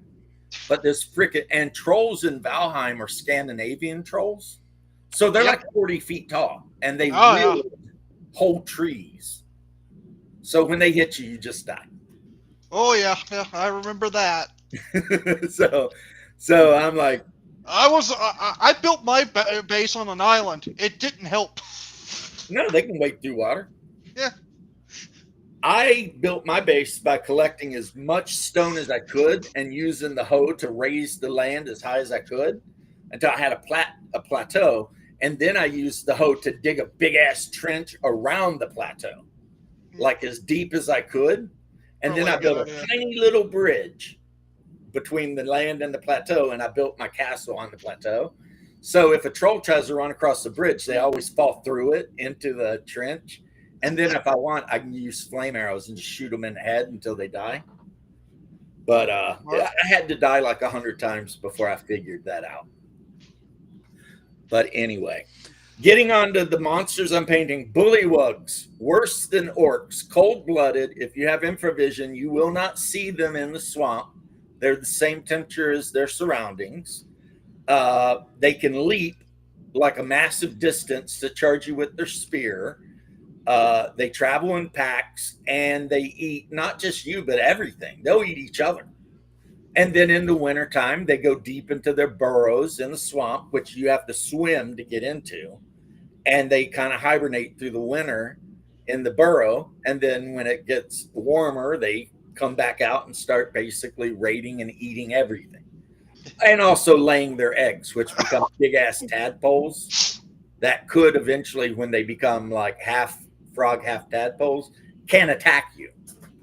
You know, but they're like, you know, like a quarter hit die creature. But if you wander into a swamp pond that's got 50 of them in it, it's not going to be a good time. And basically, they eat everything. And if they can't get other food, the tadpoles eat each other until the last couple biggest, strongest ones actually transform into bullywugs. And then they go join the tribe. Mm. And they like to use turtle shells as shields because, I mean, it's easy and accessible. And their favorite weapons are spears because I don't know why, but they like spears an awful lot, which makes sense. Spears are what happened. You want to hear what happened last night in my game? I will. We got stuck in the Feywild for a day. Well, technically, in our world, it was 2 weeks. But yeah, I was gonna say it depends on the DM because the way I used to run the Fey Realm in my homebrew, it was like 1 day in the Fey Realm was a year. Yeah, kind of. That seems about right. And I was very traditional. Like if you ate or drank any of the food that the Fey offered you, you would never be able to leave. Yeah, So basically, you write a new character because you're trapped. Yeah. Only Yeah, you elves never can trust eat anything in the Feywild, period. and leave. Yeah, I can't. Yeah, I know. We can't trust anything in the Feywild. We almost Right. got we got in trouble with like one of this weird fey creatures, the mother of like pixies or something. Weird fey creature. That's every fey creature. There's really no upset weird fey creature. because one of I like the was tried to step on one of the pixies. I like the one joke. Oof. No, I like the one joke where it's like the face like, "Oh, welcome to our lands. Can I hold onto your coat?" And the person's like, "Sure," and hands him a coat, gives to the Fae, and then the Fae just runs off. Yep. In my campaign, the elves did not come from the mortal world, and they were the only ones. An elf player character could go to the Feywild and eat and hang out, do whatever, and then come back, but only because there were Fey gates hidden around, which would be like ancient standing stones or whatever that connected the two realms. Oh, and here's So I was kind of using, even though the world was based on the Kiev and Rus 10th century setting, I was using a lot of Irish, Celtic stuff for how the realms worked. You know, we had like the material realm and then a shadow realm and then the Fey realm. And then, of course, heaven and hell, because I ran the game monotheistic. It gets even funnier because there was another player character who was like looking around going, I'll remember that, I'll remember that, I'll remember that. I'll remember all this. I got great memory. At the end of the game, DM rolls randomly, and he forgets everything that happened in the Fey realm. Yep. In my campaign, That's funny. basically, on certain nights, like solstices and stuff like that, if you were wandering through the deep forest and you saw a ring of mushrooms, you would not want to step in it. Yeah. Because it would that's transport you obvious directly trap. to the Fey realm. And also in my campaign, the elves were split by the two courts, the Court of Light and the Court of Shadows, which basically is the Unseelie versus the Seelie. So elves look identical, but the Unseelie elves are absolutely evil, malicious monsters. Yeah. And the Seelie elves, they're decent. They're basically good, but they're good, which is not like being a human. They're mischievous. They're still going to probably screw you Yeah, over. they still think everything that's not an elf is beneath them and barely worth paying attention to. But the Unseelie, they're the ones that sneak in the houses to steal children and leave changelings behind to cause trouble. And then the human children they take into the Feywild, they use a magical thing to turn them into red caps. So, which is basically, just a big like a war machine monster thing, like an orc, but wears a red cap and uses a big iron pickaxe. And that's what the Unseelie elves use for their bodyguards. And on occasion, Unseelie elves will go on hunting trips, which means their hounds, their retainers, and their horses will come through a Fey gate, and they'll just ride through the forest killing everything. And if you're a human out in the woods on that particular occasion, it's not going to be good. Not going to be good. My players actually got attacked by a bunch of Unseelie guys one time, and they whipped their asses. But again, it was like WTF over here, And the game before that, the one that I had on Saturday, I think it was. No, I had it on the same day, actually, Sunday. Damn. Yeah, so 2 games on the same day. It was just one early, the other one really late at night. I hate gaming on Sundays. I don't know why we do it, because It might be for the like time that years people and get years and together. years, we only ever gamed on like Wednesday night was our game night. It could be just a scheduling thing. I think it is. I think because people got kids now and shit like that. But Yeah. for the Oh. longest time, it was like every Wednesday about 6 o'clock when people got off work or whatever. But Since yeah. everyone I knew always had a job in the trades, construction or whatever, you And, go home, shower up, come over to the house, bags Ultra of American. chips. Ultra American. In that game that I was trying to tell you before, I'm playing like a gnome inventor, and last session we got attacked by a couple of dwarves.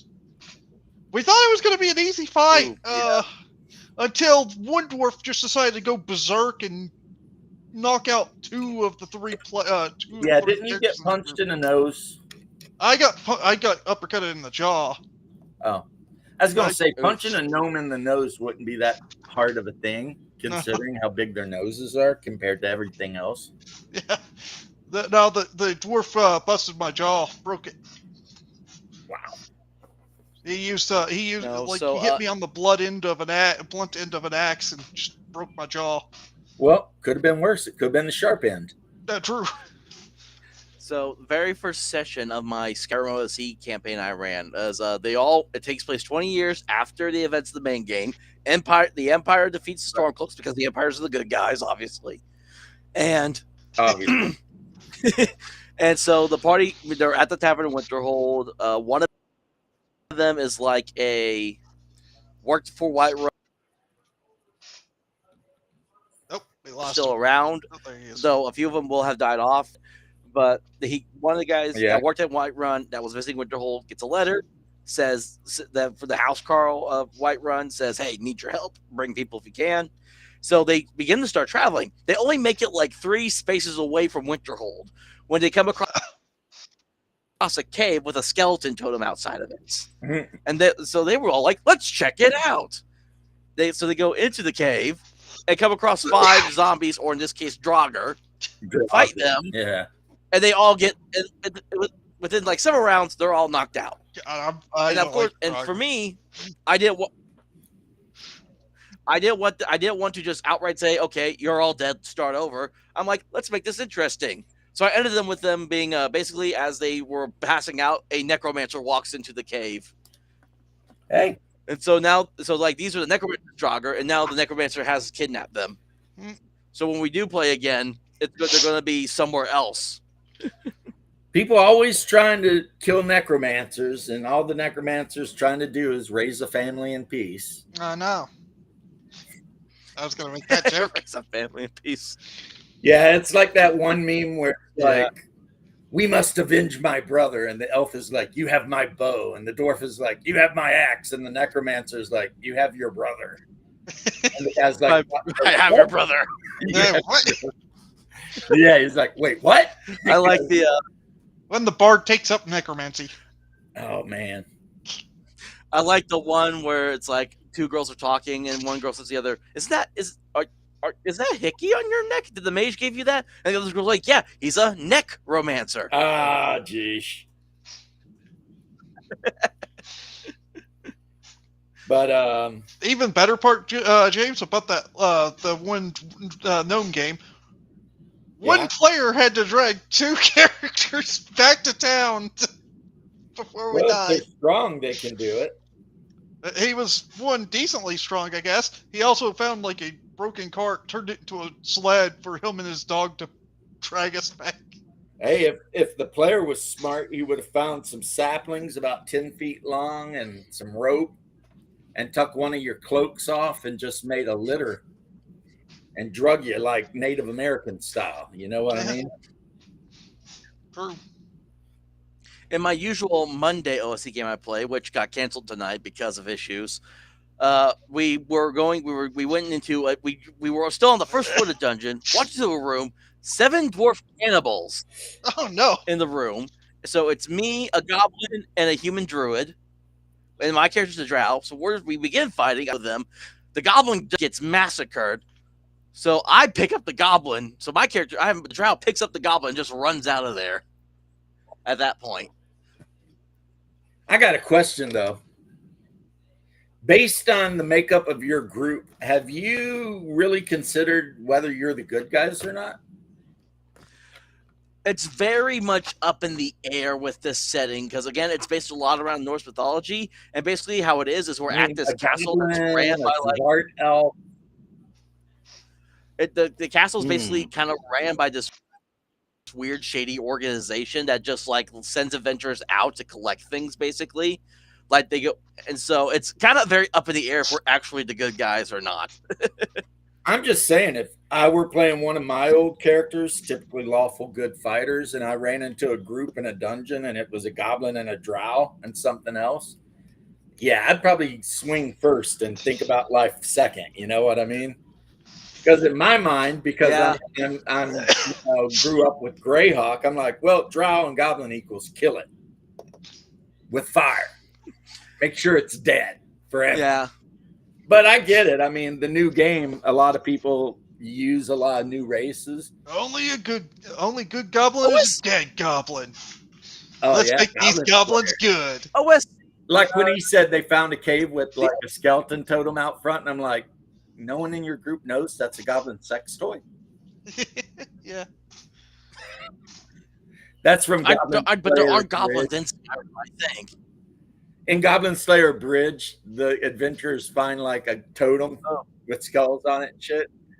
And they're like, oh, wow. And like Goblin Slayer's like, why do you care about a goblin sex toy? And they're like, that's what that is. He's like, That's yeah. what that is. He's like, yeah. Wow. Then he goes in and kills all the goblin babies. I have And you hear like a pig start squealing, and you hear him saying, where'd the pig come from? And he's beating all the baby goblins to death with a club, and the cleric is just sitting there crying. She's like, ah. Because according to Goblin Slayer, there's only one type of good goblin, a dead goblin. Yeah. And his job I have is to make goblins good. Yeah, I have the Goblin Slayer TTRPG physical book that was, I think it's based on the Sword World system, if I recall correctly. Bear has it too. He said it's like reading a manual from the DMV.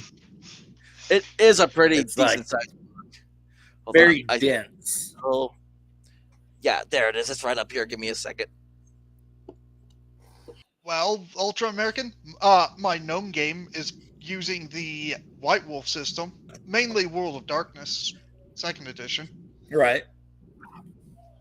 I am not the biggest fan of the World of Darkness system, just because I find books of just unnecessary lore to be completely useless. Yeah, well, that's what I used to play before the DM decided to trick me. Yeah, so this is the Goblin Slayer TTRPG right here, Right. and it's pretty thick. Does it use Yeah. dice You 6? can only get it in paperback. Yeah, it is a D6 system. Yes. Yeah, that makes sense. A lot of games from over there are D6s because I guess they have a hard time importing polyhedrals, and no one makes them over there. It's got a lot of 1d3 plus minus roll stuff in here. Yeah. So yeah, the D6 system for. It's like I tried to get people to play it, and I never could. Believe it or not, the most popular game, the last time I saw somebody did a thing on it in Japan, is Call of Cthulhu. Yep. Yeah, And that's why I keep- Japan is different than most other nations in that the majority of gamers in Japan are women. Mm. But then again, the men are working Also, we all know what this. at the office. Come on, So. Nika. Come on. Come on, Nika. Come on. I don't like Call of Cthulhu because the character creation alone frustrates me. How it's so spread out throughout the book. I would much rather play Delta Green. Yeah, there's Yeah, a way you to know fix what it. you There was do? a web page that I found that actually allows you to make the character sheets easily. Mhm. Yeah, I mean there's form fillable PDF character It's sheet. not the fact Not that it's just a more PDF. it's I found like a if whole you wanna, website like, with like easy bake characters. Right. But the thing is, if you're having a It's problem not the- because all of the stuff is spread out, they actually sell a book called the Investigator's Guidebook, and it's the player's guide. All the stuff is there, which but- if you actually read about, yeah, but if you read about the Investigator's Guide on I'm thinking about the Cthulhu by Gaslight. Yeah. That one they started doing their virtue signaling in because a lot of people were See, talking you about can, that. you can run into something like this. That's the Dunwich Horror. And what is that? The Dunwich Horror. This is Wilbur Whately's younger brother, whose father was Yog Sothoth, and his mother was the albino Whately woman, who I'm pretty sure he Oh, ate. we going out? Okay, come on. And the thing is, I've got a Saturn Yeah. 3 Pro, Come on. and my wife and I love Mansions of Madness, so I end up printing up all of the alternate sculpts for all of the Call of Cthulhu stuff. Like this here, this is a hunting horror, and it is way cooler than the one that comes in a box. I mean, you know. And the ghost. Plus, So this particular set of investigators, they took real life people and made them into 1920s investigators. So this guy right here is named, well, it's Colin McCormick or whatever from UCF, the Irish guy. But they called him like something McCormick, or they changed the name around. So instead of Colin McCormick, he become Corman McCollin. And they've got one that's Mike Tyson, and he's got like brass knuckles, and he's got like the flat hat on they wore in the 30s and 20s. They've got Leonardo DiCaprio, and he's in a suit, and he's got like the champagne glass out, and he's smiling. Because from like the Great Gatsby. Because if you play the millionaire in Mansions of Madness, you can play the millionaire that they give you, or you could play the Great Gatsby. Whereas I played Jim Collins, who is a black blues musician from Louisiana. That's my favorite character. I always play. Last time I played Call of Cthulhu, I played a bank robber. Yeah, that is a profession you could take. Yep. The one D&D 5th edition campaign that I played in, because I joined in about when they were already like halfway through it, it was the GM's conversion of Horror on the Orient Express. Great adventure. Great adventure. Yeah. So he loves the pulp fiction setting stuff, but he just liked it. But because he just knew D&D better than Cthulhu, he just converted all the stuff to be run with D&D himself. Well, in the box set, Call of Cthulhu actually used all the percentile dice. If you did a skill check, it was like percentile, but weapon damage was all like die 4, die 6, die 8. It was different. And then they unified it at some point. And now 7th edition, which I don't know why they'd make any other edition. It's as good as, I can't imagine it being better. But yeah, I'm in the middle of actually writing an adventure set in southeastern Kentucky, and it will involve cultists of Shub-Niggurath, the fertility goddess, god, whatever, the black goat of the woods, cannibals, inbred, hillbillies, and various other monsters. And the adventurers will be going there to try to investigate something. We had a great game last night. Hungar played his dwarf. It was so funny because before you logged on, like everybody's like, "Who's the dwarf?" And I was like, if there's only one dwarf in the pile of characters, you already know who it is. It's going to be Hungar. He's been playing dwarves for 30 years. Every now and then he'll play a human thief, but almost always it's a dwarf.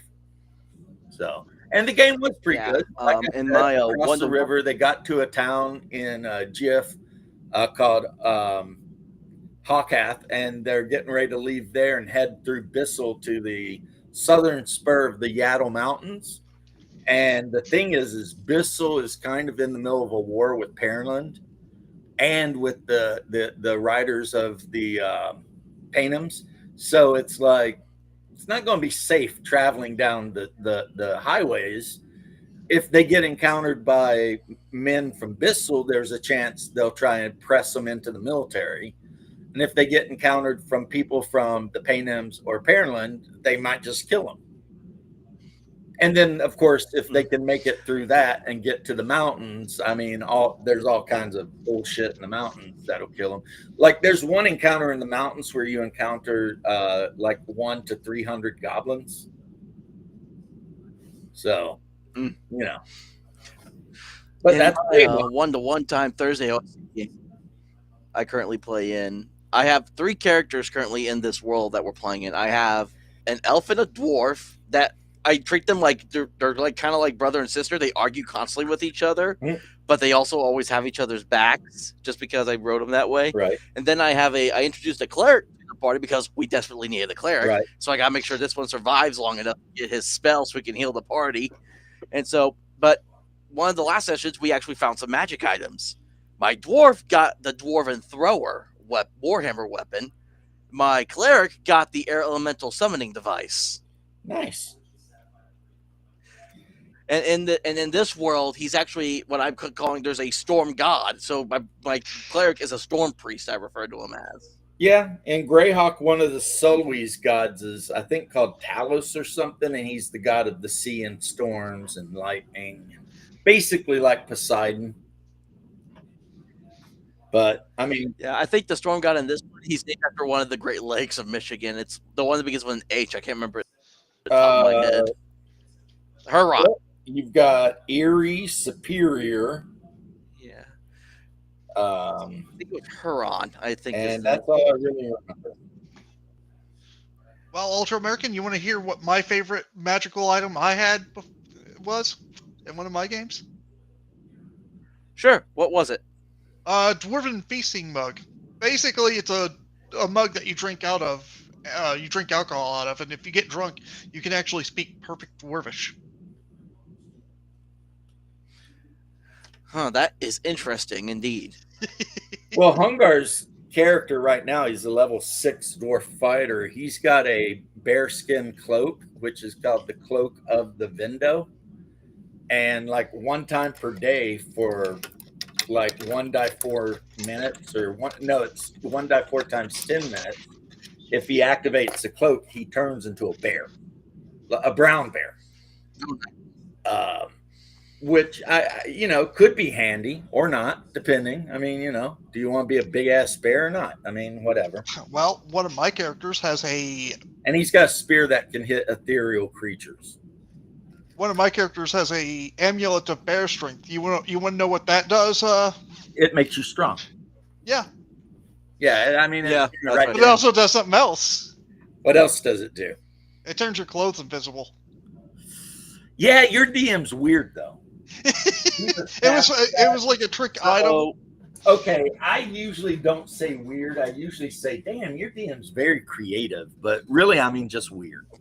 It was like a trick item. Because that's some shit I never would have dreamed of, but I definitely in a game would have used. I'd be walking around buck naked, strong as shit, just being like, "Hey, whatever." I actually took advantage of Do I that. intimidate you with my manhood? I actually got another item that actually worked perfectly with it to give me invisibility, because I had another item that turned me invisible, but not my clothes. Yeah, but you play a Monty Python or a Monty Hall campaign. Fair. And I'm not even knocking it because, hey, whatever you like, that's what you like, and that's fine. It was fine anyway, because magic is incredibly rare. Even if it's a Monty Hall game, it's not like you couldn't die. It's actually easy to die. Yeah, your game. I mean, I know you guys die all the damn time, but at the same time, you also have TVs with access to the shopping network. Yes. So your game is just out there. It's doing its thing. Venger wants his weirdness back. Because, your game is strange. What, you're saying that we shouldn't have a dwarf with a modern kitchen? Didn't you get turned into a female halfling once, like a year ago? Oh, yeah, that did happen. That was in the pirate campaign. Yeah. I remember. I listen to you when you talk. Hungar, I appreciate it. It's like I told everyone on the stream before I left to run the game. They're like, well, I hope you have a really good game. And I was like, well, I know I'm going to have a really good game because I'm the greatest DM that has ever played this game. The greatest DM that ever played. And they all looked at me like, what? But ask Hungar if I was serious or not. He knows. You were serious. I was serious. I'm the greatest DM ever. I probably ran 3 bad games. So another 35 game years. that I can run a campaign without writing a single So- writing a single note down. What's that, Ultra American? Yeah, what are you saying, Ultra American? I was gonna say, well, another game I've been playing in. We do it on and off Sundays now, but for like several months, I play. It's called Kooks 2D10. It uses the SRD from the Microlight 20 RPG, Mhm. so it's very much a rules light simplistic game. But so it's just me, another player, and then the GM, which is the maker of the game. And so I'm playing a gnome conjurer named Lanfan, and I travel with a fighter lizard named Sisk. So we call it the Adventures of Sisk and Lanfan because we're just going all over the place doing Lord knows what. And one of the things that I got that Lanfan's able to do, because it's in the book, you could do rituals to create magic items. Conjurer, and you have the items for it. So we killed like a huge ice wolf, and we skinned it, and we split the fur between me and the lizard man. And I used my part of the fur to turn into a magic cloak that when I activate a magic word, it invokes basically like it's called dispels magic armor, but it works like shield basically. So it increases my defense. Right. Yeah, but of course it's not like but like the way the spell works, the spell lasts as it's like 1 hour per character level, and we're currently I think level 8. I think now is what we're at. So but the magic cloak only works shields. for 1 hour. It's not a permanent. It's not. Huh? You said it just functions like the shield spell? Yes, but it doesn't work. So that's but that one doesn't have the hour per level. That one's just it only lasts for an hour and that's it. Yeah. No, I mean that's cool. That's like bracers But- of shielding, but it's wolf hide. Yeah. All right. you guys Exactly. Watching And, the- like, I the literally- thing, what do you guys want to talk about? Well, I mean, there's holy shit, I said that and like 5 people dropped. They're like, oh shit, he's talking to us, run. I've just been talking about my games, and I was looking. I saw that not a few hours ago, Hero Forge Minis put out a huge statement regarding the tariffs and all that, talking about how all their stuff is basically it's all made internationally. They do nothing here in the U.S. Yeah. They do a lot of their stuff is from the EU and India. And they're talking about like it's like we know this will affect all of you, and if you want to help us, reach out to your congressmen. So they're basically trying to virtue signal to save face at this point, which Hero Forge has been virtue signaling for a I while thought now. India said they were going to drop all the tariffs to 0. I didn't care about And if they India, drop their tariffs to 0, I'm pretty sure the president said he was going to drop tariffs to 0 because he already did it with Vietnam. Like as soon as we dropped tariffs on Vietnam, the premier, because they're communists, called him and was like, "We'll drop to 0," and he's like, "Done." Boom. England is dropping everything to 0. One of the dudes up in Canada was like, "If you want to, if you guys will drop 0, we will." I mean, the whole thing, and I'm not a master of politics by any means, but if you think about it, the whole "I'm going to tariff the world" thing was just Trump's way of throwing his dick on the table and saying, "Look, you can talk to me, or you can get fucked," because all of the people we trade with, if you think we're going to hurt, they're going to hurt 10 times more. So it's like, do you want to destroy your economy to prove a point, or do you want to make a deal? And of course, that's what you do. If you're going to make deals, you try to argue from a position of strength.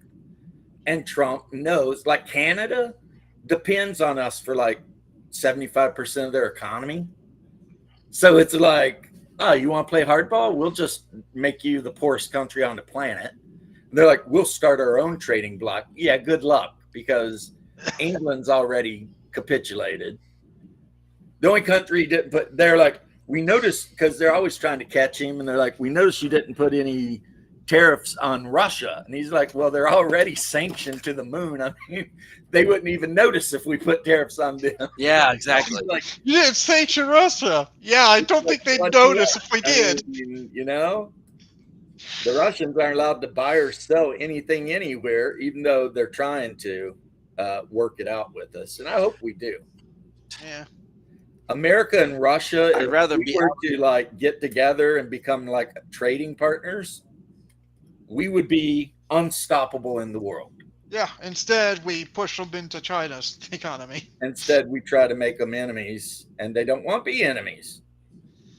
It's like right now in Moscow, there's probably tens of thousands of people who would love to buy a Ford Escort if only we would send it to them, because the cars they make, you know, not that great. You really don't want a Lada if you can afford, you know, a Fiat or literally anything else. So it's so stupid. I mean, Yeah. because there's almost 200 million Russians, and they would love to buy anything we would sell, right? You know, and they got a little bit of money because their money's on a gold standard, which means their rubles are actually pretty stable. But we'll see. Trump's talking about cutting a deal with them, and I know Vladimir Putin, when he heard about the mineral thing Trump was doing with Ukraine, Putin was like, hey, we have 10 times more than Ukraine does, and we're willing to work it out with you. You can extract all of our rare earth if you want. It would be $100 trillion deal. It's just a matter of, can we get the war hawks, who for some reason, the boomers who still hate Russia because they think Russia's the Soviet Union. If we can get those assholes to come on board, and also if we get Greenland, which we will, that's a given, we will. And that guy makes 44 state-of-the-art icebreaker cargo ships. The distance between New York and Arkhangelsk in Russia is like nothing. You know what I mean? You could be shipping shit across the Arctic nonstop. And I mean, I don't know what Russia makes other than AKs and shit tons of artillery rounds every day. But if they want to buy our domestically made everything, I say load the boats up, go get some rubles, man. I mean, Vladimir Putin's already the richest man on the planet. He's got a net worth well over trillions. Everybody's bitching about billionaires. That dude is a trillionaire. But we'll see, because China is not our friend. No. They basically hate us. But Russia, they would be our friend if we would let them. Here's something people don't know. Yeah. In the 90s or early 2000s, Russia tried to join NATO. Yep. And we said no. Right there, Putin knew it wasn't a partnership. It was basically... At that point, the Russians realized these people don't like us for some reason. Yeah. Because like all the bullshit going on right now with everybody dropping baloney on each other in Ukraine, if we had let Russia join Ukraine or join the NATO, nothing would have happened like that. Because because if Ukraine wanted to join NATO, Russia wouldn't have cared. They're already in NATO. Yeah. You know what I mean? But no, we had to be dicks because, and I'm not going to say racism, but I'll tell you what, half of my family are Russians. Well, they're Russian Jews, but it still counts, right? Who fled Russia back during the communist takeover. And all of this Russia hate, it's like, calm the F down. There's actually a lot of Russians that live in America that, love our country. The Communist Party in Russia is basically nothing. Because one of the first things Vladimir Putin did when he took over is he pretty much crushed the commies because he hates them. And so anyway, that's my geopolitical bullshit. Do I know much about? No, but I do know that if you're super powerful and there's another country out there with a shit ton of nukes, you would be way better served being friends than trying to be antagonistic. Unless your goal is the destruction of human life and society, in which case, yeah, let's keep antagonizing them until, something absolutely. And as a combat veteran, I can tell you, no, I was never in a nuclear war, and I don't want to be. I don't want to be. No one wins that. Like, I can go to Iraq and shoot some Arabs. Well, actually, technically, Farsis and Persians, but that's one thing. But if we start chucking nukes at each other, yeah, what we're doing right now, sitting around talking about role-playing games, is over. Yeah, that was completely over. I mean, it'll be like Mad fucking Max around here. You know what I'm saying? Or Fallout. I don't want that. I'm too old. Just a little more depressing and not as fun Fallout. Yeah, it's actually funny because I'm planning on so I'm going to be releasing a because I took part of the Red Room's winter like they did like a winter jam. Red Room is like awesome. Either late December. Love those guys. Yeah, so I made because I finally got around to doing some editing, and I'm having it proofread by a friend of mine before I submit it to Miguel to be put on site. But it's a module called Wretched Dixie, and it's basically Civil War, American Civil War, using the Wretched RPG system. And I put like some guidelines, like, hey, if you want to make if you want to make a character, probably go with these. But it's like, if you can play either or on the side of the war, play how you want it at your table, either play the Union and win the whole thing, be the Confederacy, keep your secession. And of course, I threw in I also added in like 3 different adventure modules to where it also introduced like some folklore stuff. And then afterward, I'm thinking about using the Microlight 20 system to make my own post-apocalypse game, because I have a hard time finding a post-apocalypse game that I enjoy that's not by Modiphius. Well, I already know what I'd play in your Civil War game. Confederacy. I would play a Confederate cavalry officer from the 5th Kentucky Orphan Brigade, attached to the Orphan Brigade and fought alongside the Army of Virginia. And they were called the Orphan Brigade because Kentucky had been completely occupied by the Union, but there were still like a division worth of Kentucky soldiers that were like, no, we're still fighting. So they had no home, but luckily Tennessee kept them fed and equipped. Yeah. And you can tell them their battle flag is a standard Confederate flag. It just says 5th Kentucky on it. Mm-hmm.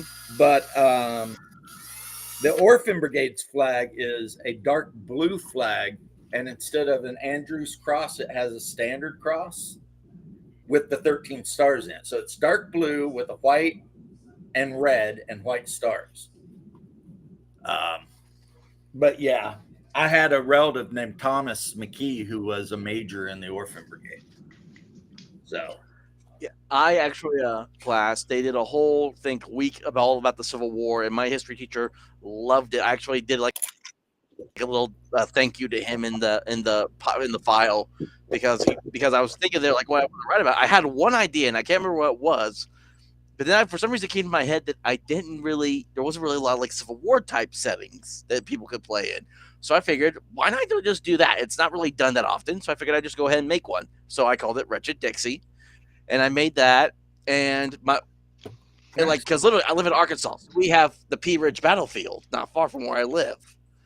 And we all went there on a Friday for the Civil War week we were in. So we got to see the battlefield. We went to the little museum they have there, which was a tavern at one point. And then they actually fired off the cannon a couple times for us, which was cool. The first time that made us all jump because we were still on the bus. And then boom, the cannon goes off. We all jump in our seats. Here where I live, we have 2, I would say, local reenactment battles. We have the Battle of Sugar Mill, which on the first day the Union wins and on the second day the Confederates win.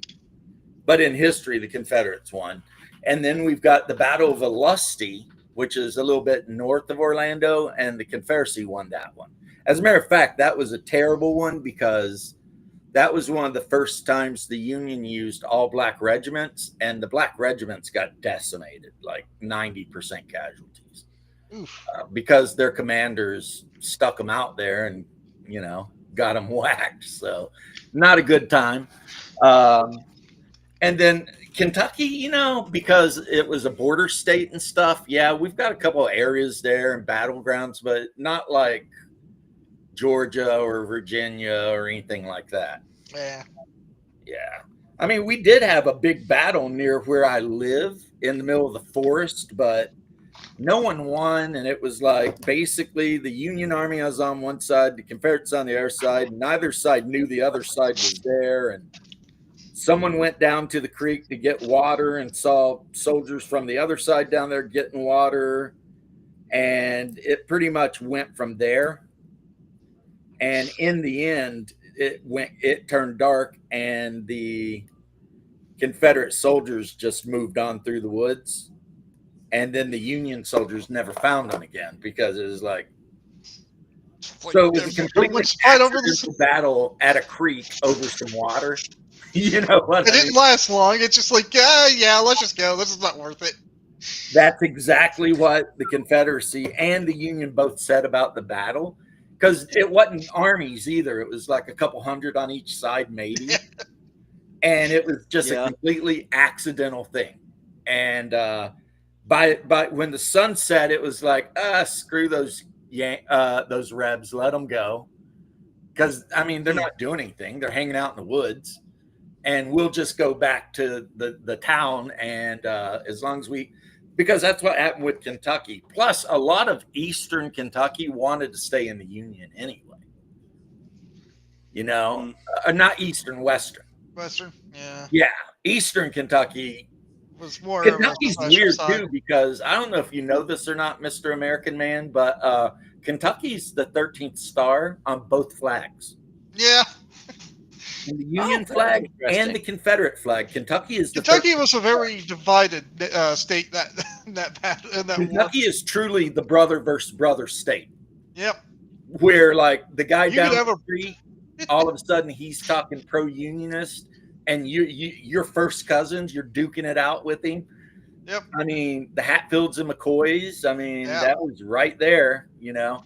I think McCleary County or wherever, and it's like and President Abraham Lincoln was born and spent most of his childhood in Eastern Kentucky, and then moved to Indiana and then Illinois.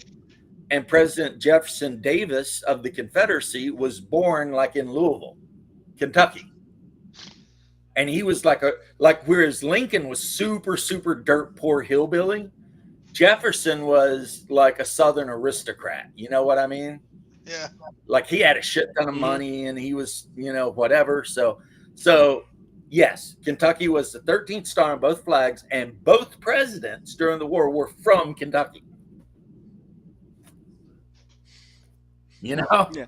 So it's actually it's related, not related, because it just made me reminded me of this, because so one of the other names I go by is I call myself the Jim Jones of classic gaming. And would you all like to hear how that name came to be? Yes, because the Jim Jones I know took a bunch of people down to Central America or South America and poisoned them. Yeah. Okay. So no. Here's what happened though. And so this is even Mike Tyson. No. So here's what happened was. So this happened. This came about after Shadow Dark won the 4 Ennies at that con, and everyone's everyone's like arguing about Shadow Dark and Ozar and junk. And I'm interjection, meatbag. I think Shadowrun's cool. Will I buy it and play it? No. But I'm glad it exists. Shadow Dark, not Shadowrun. I will not negatively judge anyone for playing Shadow Dark. Also, I believe you could play a Shadow Dark campaign for a year and a half, 10 years if you wanted to. I love Bear, but I'm going to disagree with 5 games and that's it. No. Shadow Dark, if you got a good DM. I played. Yeah, it was a total of 10 sessions over 2 months is what I played. I ran basic 5e. It beat the 6 sessions. And when I say basic 5e, I mean just the 3 core books for a year and a half. Yeah. So I don't get where people complain about that, but whatever. So what happened was I got tired of seeing everyone because I thought it was just stupid to trash Shadow Dark, because I'm very much an advocate. I prefer like rules light or simplistic rule games over like no offense to the author, the 14 pages over 3 books of Axe in comparison. Which, again, no hate to the author, but I've now been calling books that do that. I call it the Axe disorder now because of that. I love Macris. All that stuff. He and I talk. We wish each He's a other great happy author. We're the same religion. Actually, I don't think he really practices so much, but he's Greek Orthodox and I'm Russian Orthodox. So yeah, and so I made a couple days after, because this was going on for like a couple good weeks. Like, people would not stop. And I finally I just did a rant video talking about just all these different games I own, how it's stupid that we're arguing about this when there's a bunch of other crap going on in the hobby that we need to worry about than just what game we're playing. And what I had meant to say was I was considering myself like the Jones County of the hobby, because Jones County during the Civil War seceded from their state. Right. Yeah, I get it. And then I was going on my rant. You wrote John. I actually said I was the Jones Town of the hobby. Yeah, and it wasn't until like 2 days after Jonestown. Yeah, it wasn't until 2 days after I had posted that rant video that I realized my mistake, and I made a comment on that post saying I meant to say Jones County, not Jonestown. And then Miguel of the Red Room commented and said, "No, roll with it." Right. And so I did. Hey, good for you. Like, I literally have somewhere on my profile, and I want to get in a shirt. Because some guys, they made it's a classic gaming logo, but I made it to where there's like a drawing of Jim Jones like in the background of that logo. Awesome. Yeah, for a little like if you look at some Legion of Myth used to call me the bishop of the OSR or some shit, because I was always talking like OSR stuff. Yeah. And they're like, well, he's religious and he's always talking OSR stuff, so we'll just call him the bishop of the OSR. Well, I constantly quote the line that Jim Jones goes of where everyone plays games, friend. Yeah. I quote that like constantly. No, here is my thing with Shadow Dark. How can I hate on Shadow Dark when I have no envy? Because if there's one human passion I think I've finally defeated, it's envy. I have no envy.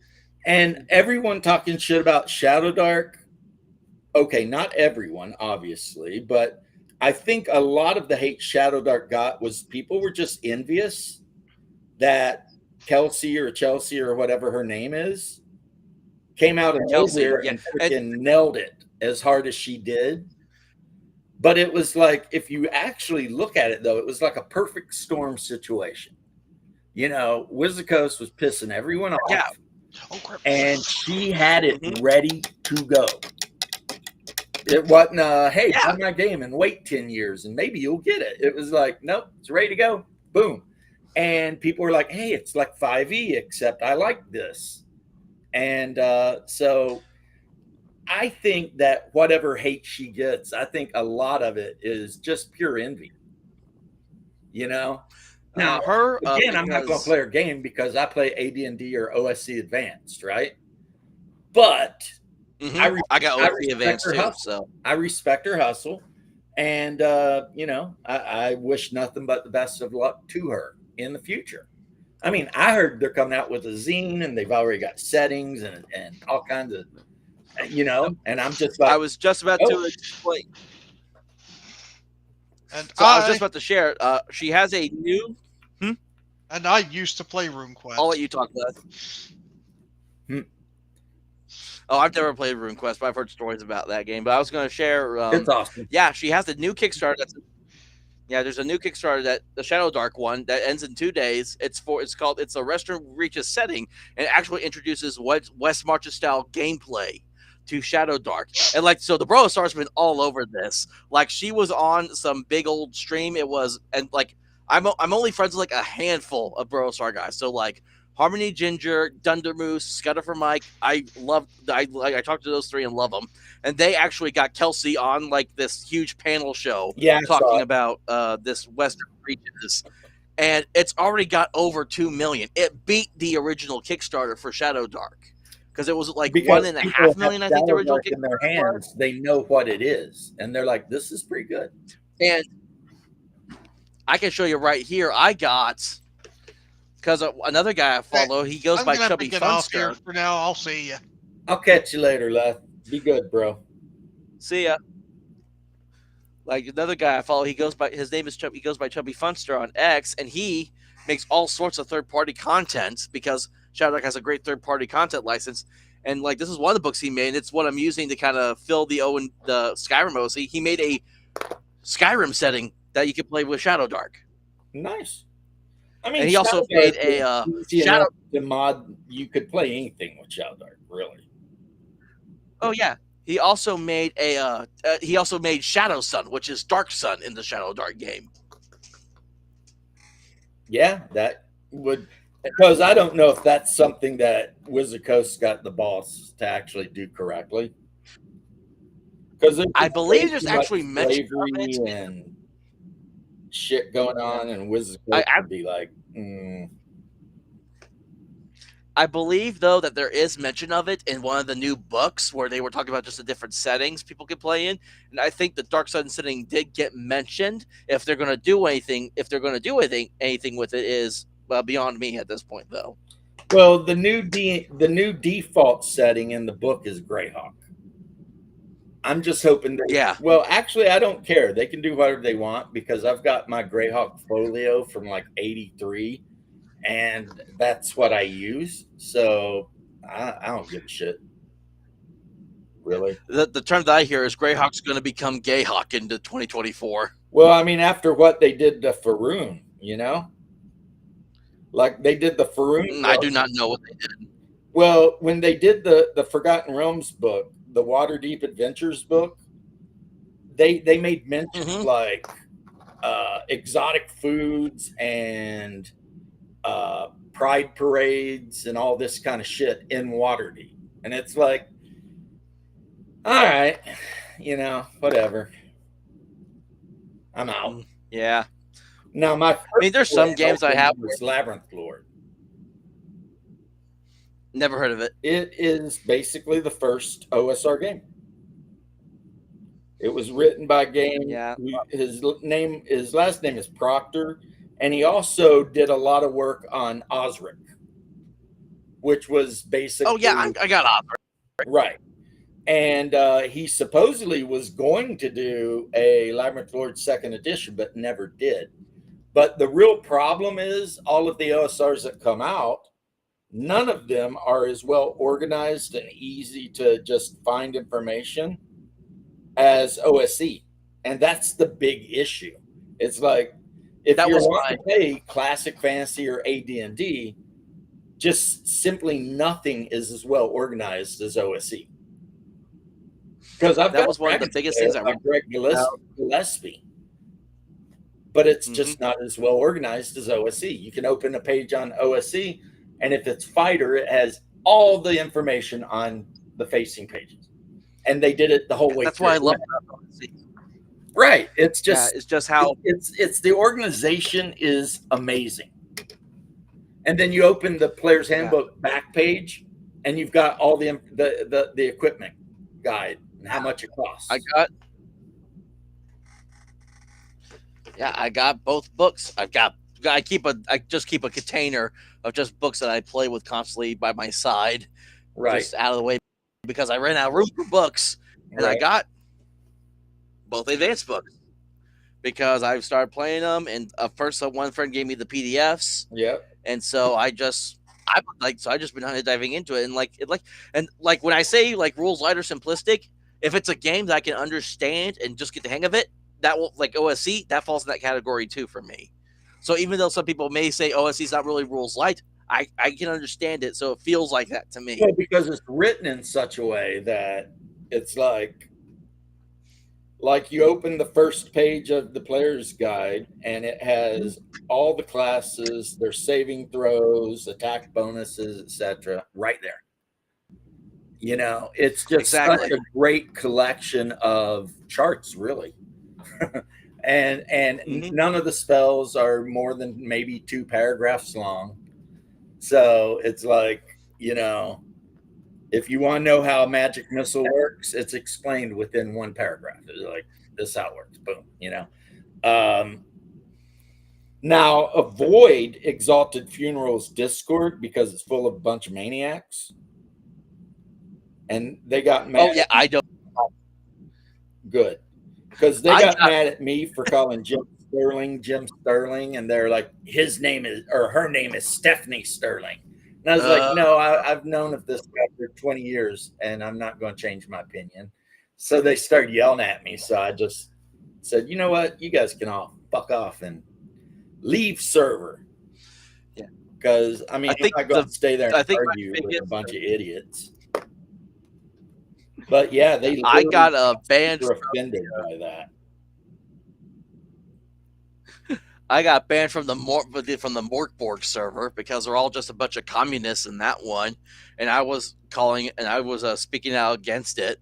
I'm like, how can you enjoy playing a super violent OSR style game and be a communist at the same time?